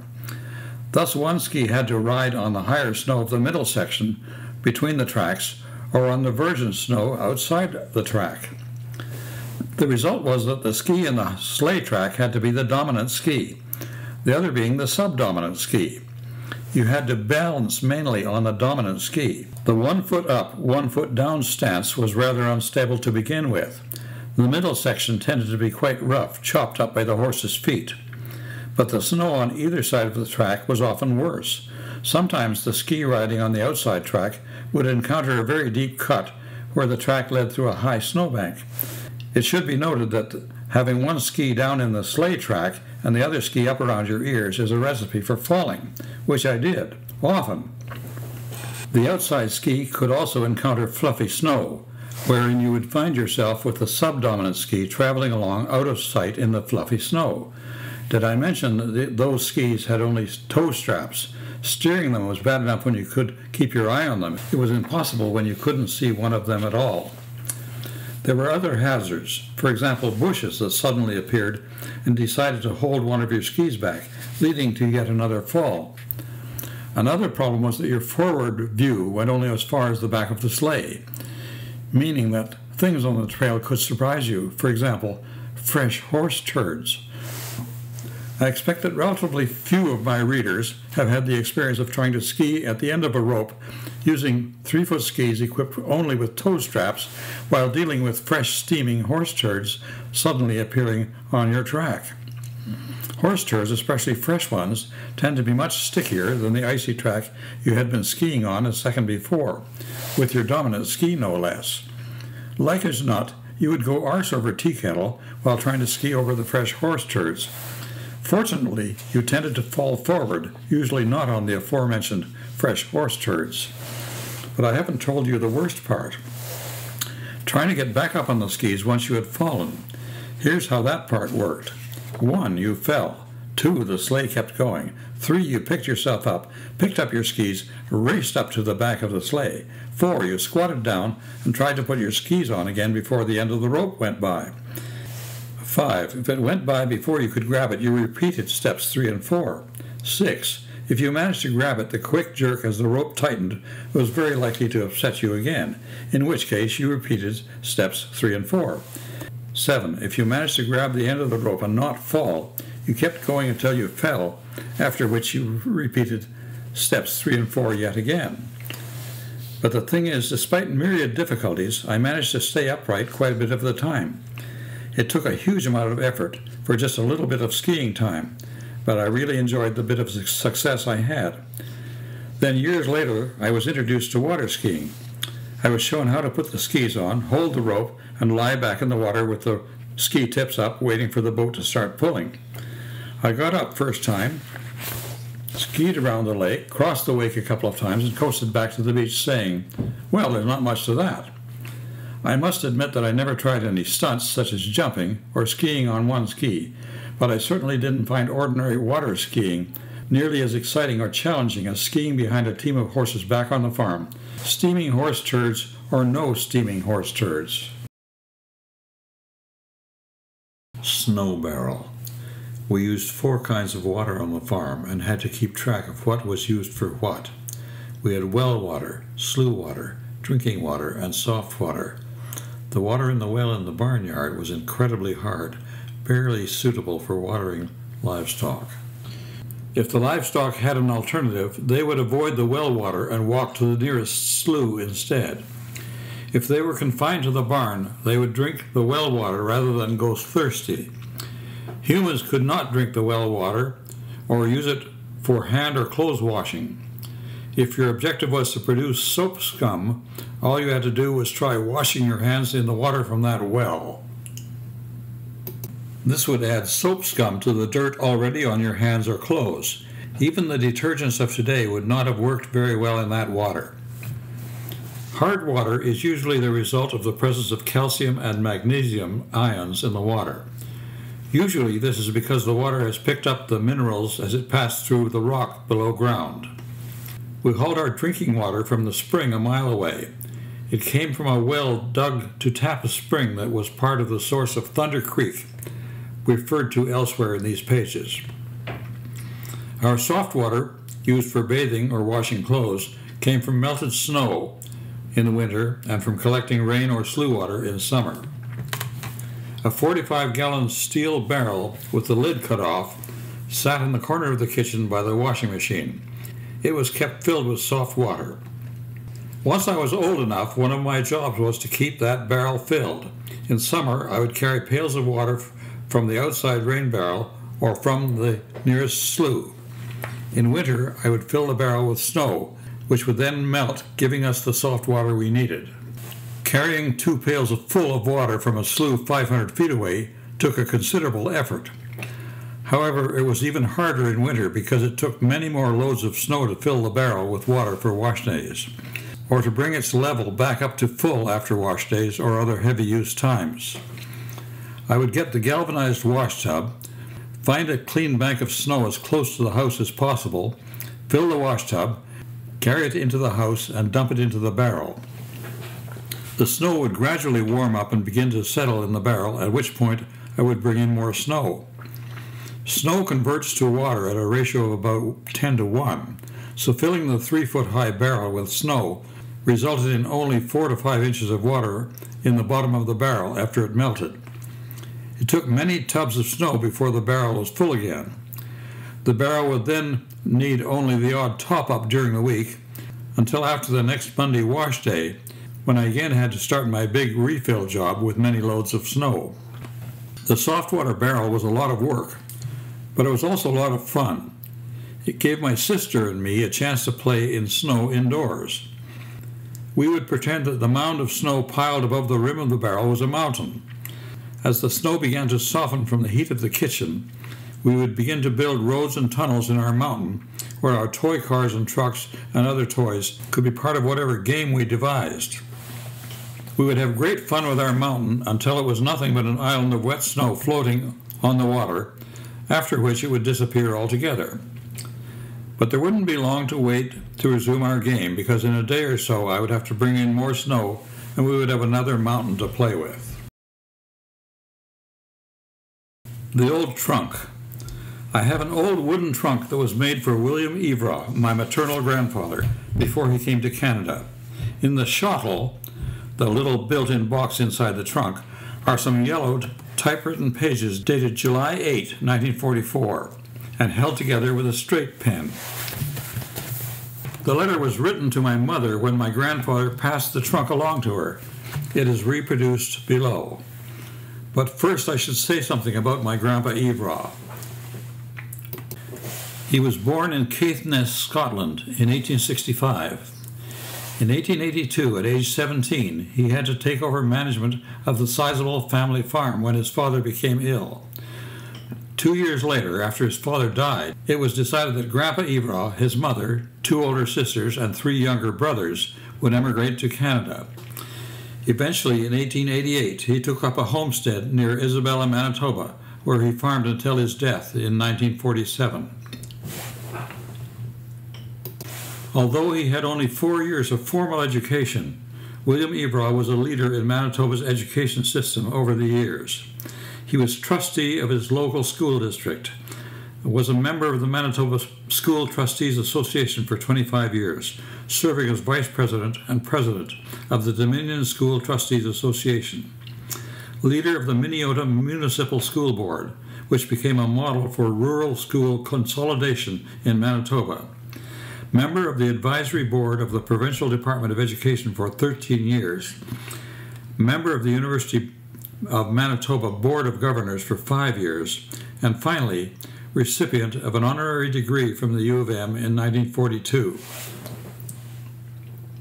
Grandpa Evraw was an avid reader, and I am privileged to have numerous books from his collection of classic literature, including poetical works of Burns, Longfellow, Milton, Wordsworth, Browning, Scott, and Tennyson, as well as works by Dickens, Dumas, Moore, George Eliot, and the Brothers Grimm.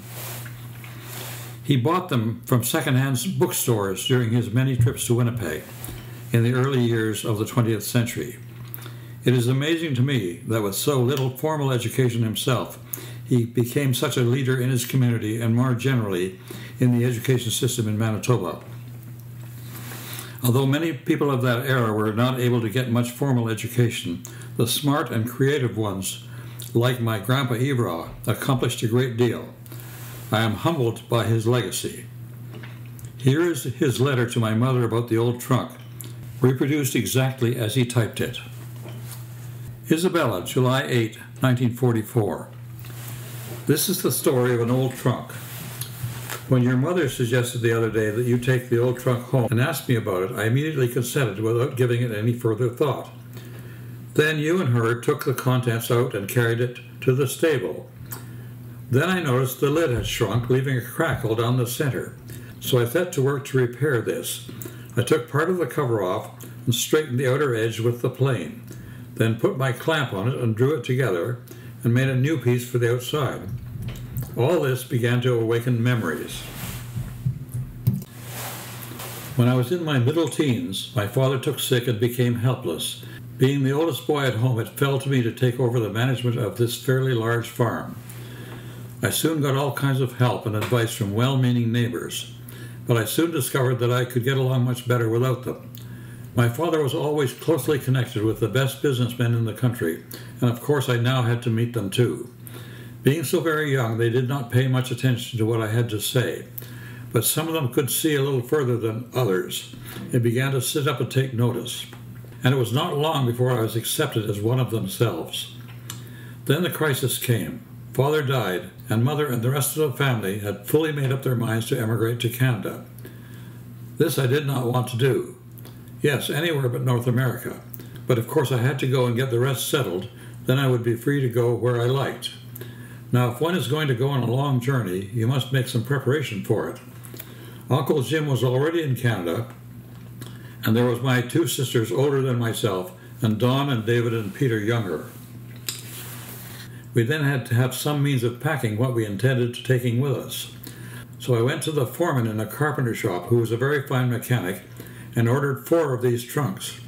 1 for Jeannie, 1 for Barbara, 1 for myself, and there was 2 more about the same size that belonged to my father and mother when they began life, possibly 30 or 40 years before. Everything we were going to take had to be packed in those trunks. Each one packed his or her own. It was necessary when doing this packing to make an inventory as you went along. Then when it was all done, you left this inventory on top of everything for the convenience of the customs officer when we go to this side. When packing for a long sea voyage, the stuff you are not likely to want on the way, you are furnished with a large poster to paste on the box, "Not wanted." That then is lowered far, far down into the hold of the ocean liner. And what a wonderful place that is. The wanted goods were labeled wanted, and they are left where the owner has access to them at all times. Then, when we are getting near land on this side, the not wanted boxes were being raised up on the deck for inspection. We had everything in first-class order. The customs officer simply looked over the inventory and never disturbed anything, simply passed it. He did not deal with everybody that way. Most people did not take the trouble to make an inventory and became very saucy when the officer dived down into the boxes and took away what was dutiable, and they could only get possession again after the duty was paid. I had all the keys of our trunks on this very ring that you find in the shottle. This is the right name for the little subdivision inside the trunk.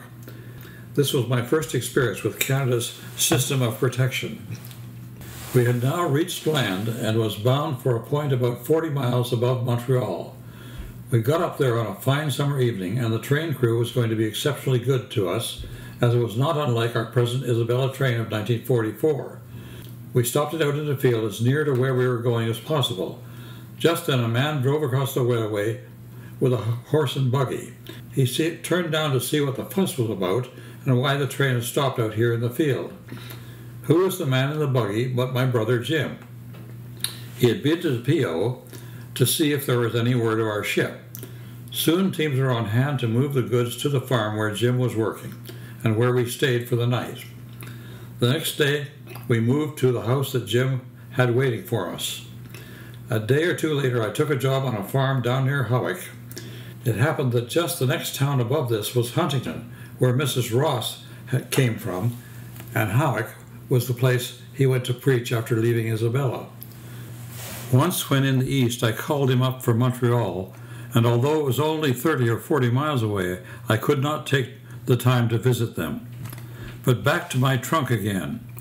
When I went to work at the Howick farm, I had to pack the trunk again. I just stayed there 2 months when Jim and Hugh Henderson was going to Manitoba to get homesteads, so I packed the trunk again and came out west. Hugh's bro Bill was out there already and was making headquarters with a man named Rourke Henderson, who had got acquainted with his people in Montreal, so we headed for Rourke. Jim and myself spent the winter there, being now harvest time, and I was a first-class stacker, having learned the job in Scotland, where the stacks had to stand out all winter and where it rained half the time. So I got plenty of work at good wages. I helped Rourke with his work free of charge, and the trunk was there all this time.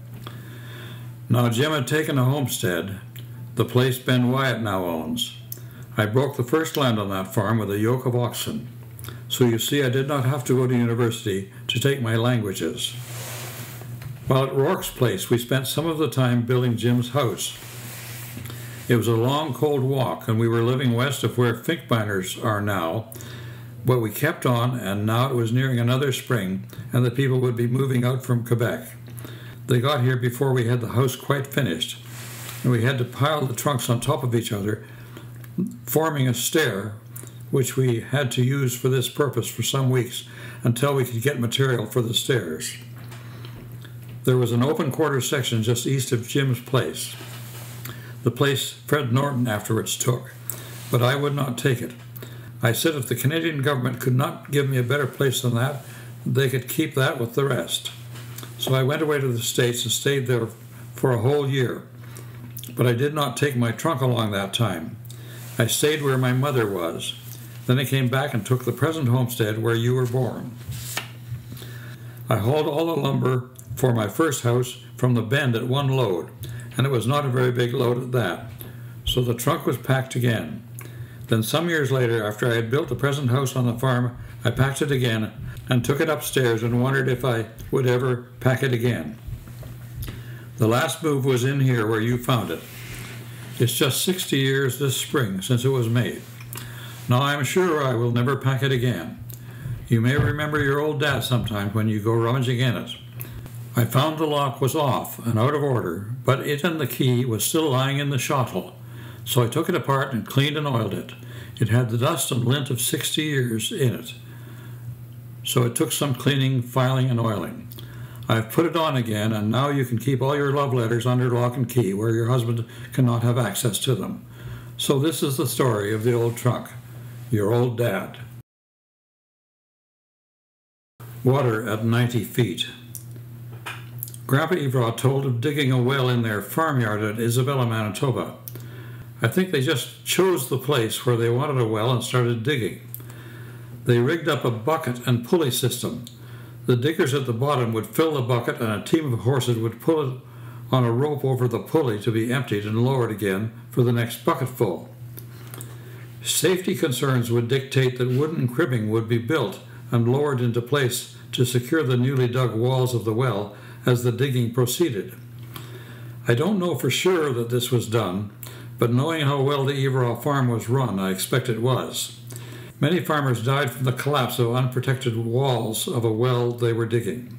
Another hazard was the risk that stones or rocks might fall from the bucket as it was being raised. The diggers were well advised to keep watch and try to dodge anything that fell out of it. The digging went on for days with no sign of water. One day, when they had reached the 90-foot level, the two diggers took turns riding up on the bucket for their noon break. After lunch, dinner as it was called on the farm, they came out to find that water had broken through and filled the bottom 30 feet of the well. Their picks and shovels were still down there, and down there they had to stay. That well supplied good water on that farm for more than 100 years. When it eventually had to be rebuilt, a commercial well drilling firm was engaged to drill a new well, this time going down to 140 feet. My other grandfather. My paternal grandfather, Herbert Shipley, was an enterprising man and a hard worker. He had ideas about how to make money that usually worked. The problem was that he wasn't a good manager.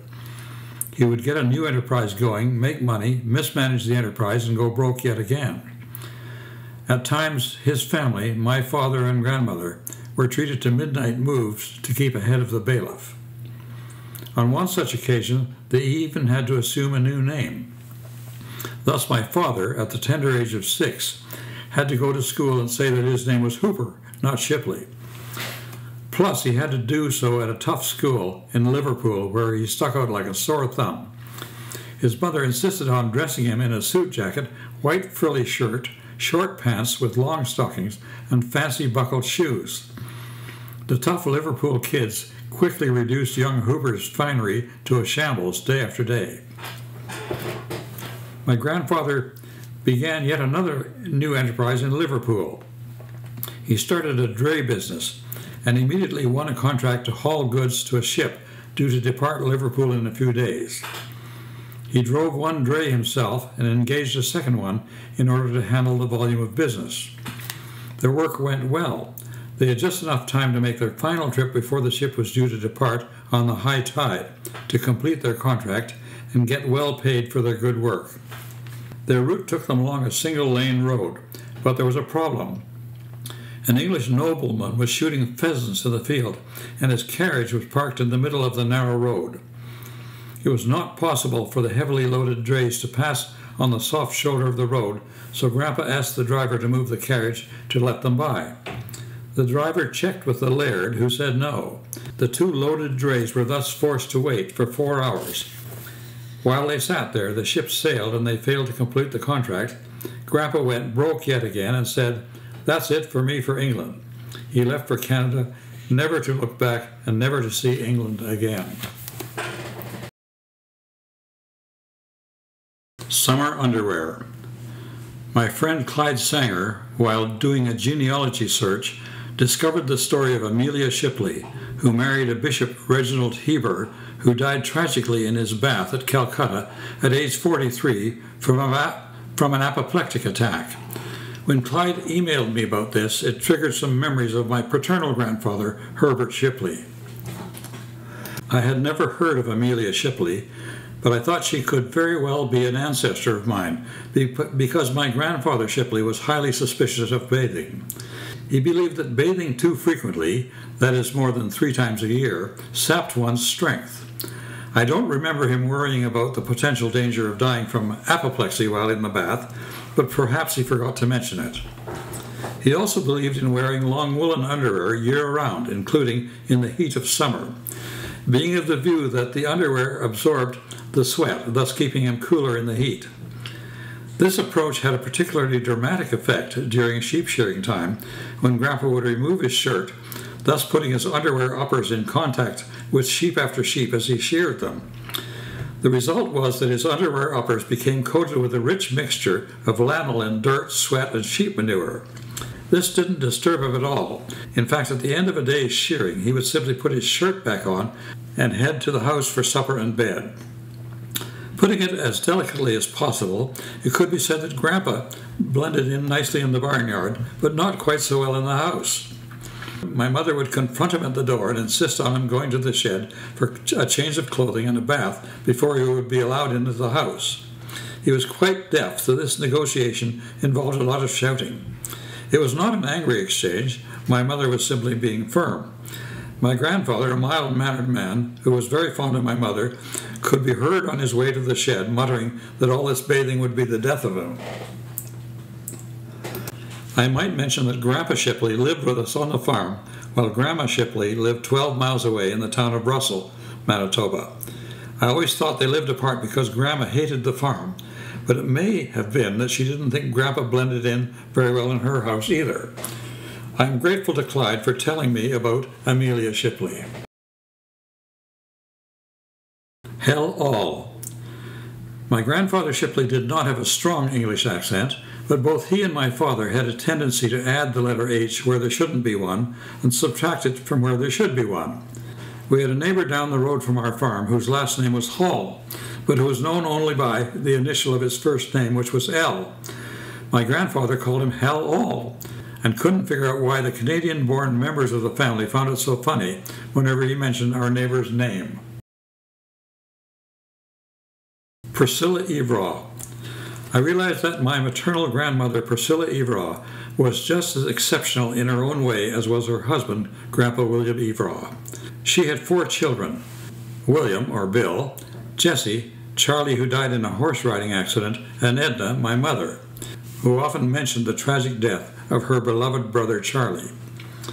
Grandma Evraw managed the kitchen of a busy mixed farm where her husband was often absent due to community and provincial level commitments. She managed the production on the farm of almost everything the family needed in the way of food and clothing, from the garden, the barn, the henhouse, the sheep pasture, as well as the free-range turkeys, ducks, and geese in and around the farm. In addition, she gathered wild fruits, berries, and other delicacies from the undeveloped lands around the farm. The story that follows tells more about her and gives more examples of Grandma Evraw's ingenuity. J'accuse. The most unusual cookbook in our kitchen is entitled J'accuse by a German. The book is in terrible condition, but it is unique. It will not be going into the recycling bin anytime soon. This old book, published anonymously by, quote, a German, unquote, in 1922, was made into a cookbook by my maternal grandmother, Priscilla Evraw, as a place to hold recipes and other household information. She cut out whole swatches of pages here and there throughout the book to thin it out so there would be room between the covers to paste clippings from newspapers and magazines and pieces written in longhand onto the remaining pages, ingenious and very low cost.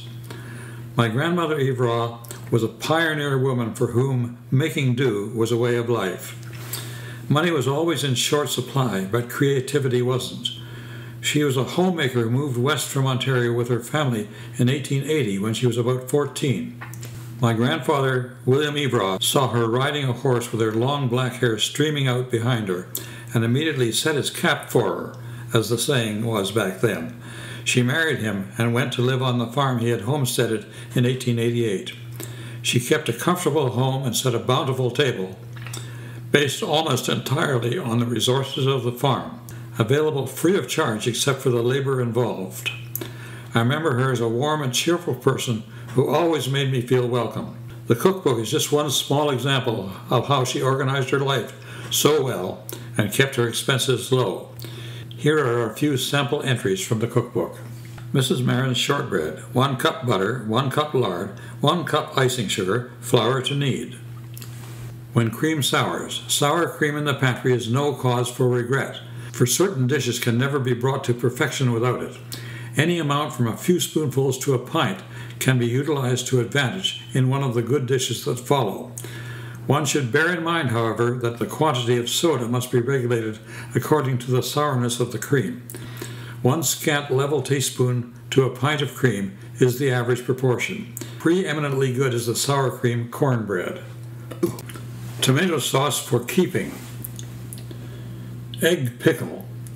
Ella, writing from Somerset, reminds me that eggs are so cheap and plentiful and asks me to repeat my old instructions for pickling them for table use. When so prepared, they form a very delicious relish for cold meat and poultry. Boil very hard as many eggs as you wish for the purpose, and put them in a pan of cold water. Remove the shells. Then when the eggs are quite cold, put them into large jars and pour over them some scalded vinegar in which you have boiled 3 or 4 peppercorns, a blade of mace, a clove or 2, and a piece of ginger. A few drops of vegetable ermine will improve the color for the pickle. When quite cold, tie down and store in a cool, dry place. In a week, the eggs will be ready for use. The home emergency chest. Every household has its tried and true remedies for the various ailments to which the flesh is heir. Then follows a list including spirits of ammonia, castor oil, soup of ginger, syrup of acacia, etc. A good white soap. 20 pounds of clean melted fat, free from salt, 4 quarts of water, in which dissolve 4 13-ounce cans of lye, and 4 heaping tablespoons of borax, powdered. Let the lye and borax stand until cold, best to stand overnight. The grease should be just warm enough to be liquid. Add the lye solution slowly to the grease and stir moderately until it reaches the consistency of honey. Now pour in cloth-lined box to harden. When partly hard, cut in bars, but do not remove until next day. Keep covered with rug or blanket for 24 hours until it is ready to remove. First date. I was 15 and in grade 9 and thought it was time to act grown up and invite a girl to a movie. We had just moved to Russell, Manitoba from our farm at Encliffe, so now that I lived within walking distance of a movie theater, the previously unattainable idea of a date was feasible. There was a very nice, attractive girl in our class, so I got up my courage and invited her to go to a movie with me on Saturday night. She said yes. Wow, I thought, social life, here I come. Saturday night arrived, we met at the box office, I paid the 60 cents for our 2 tickets and in we went. I proposed that we choose 2 seats near the back and we sat down. 10 seconds later she got up and went up near the front and sat with her parents and stayed there for the whole movie. I watched the movie by myself and went home without even saying good night. Neither of us ever referred to our date. I was too discouraged to try again with her or anyone else that year. That was the extent of my social life when I was 15.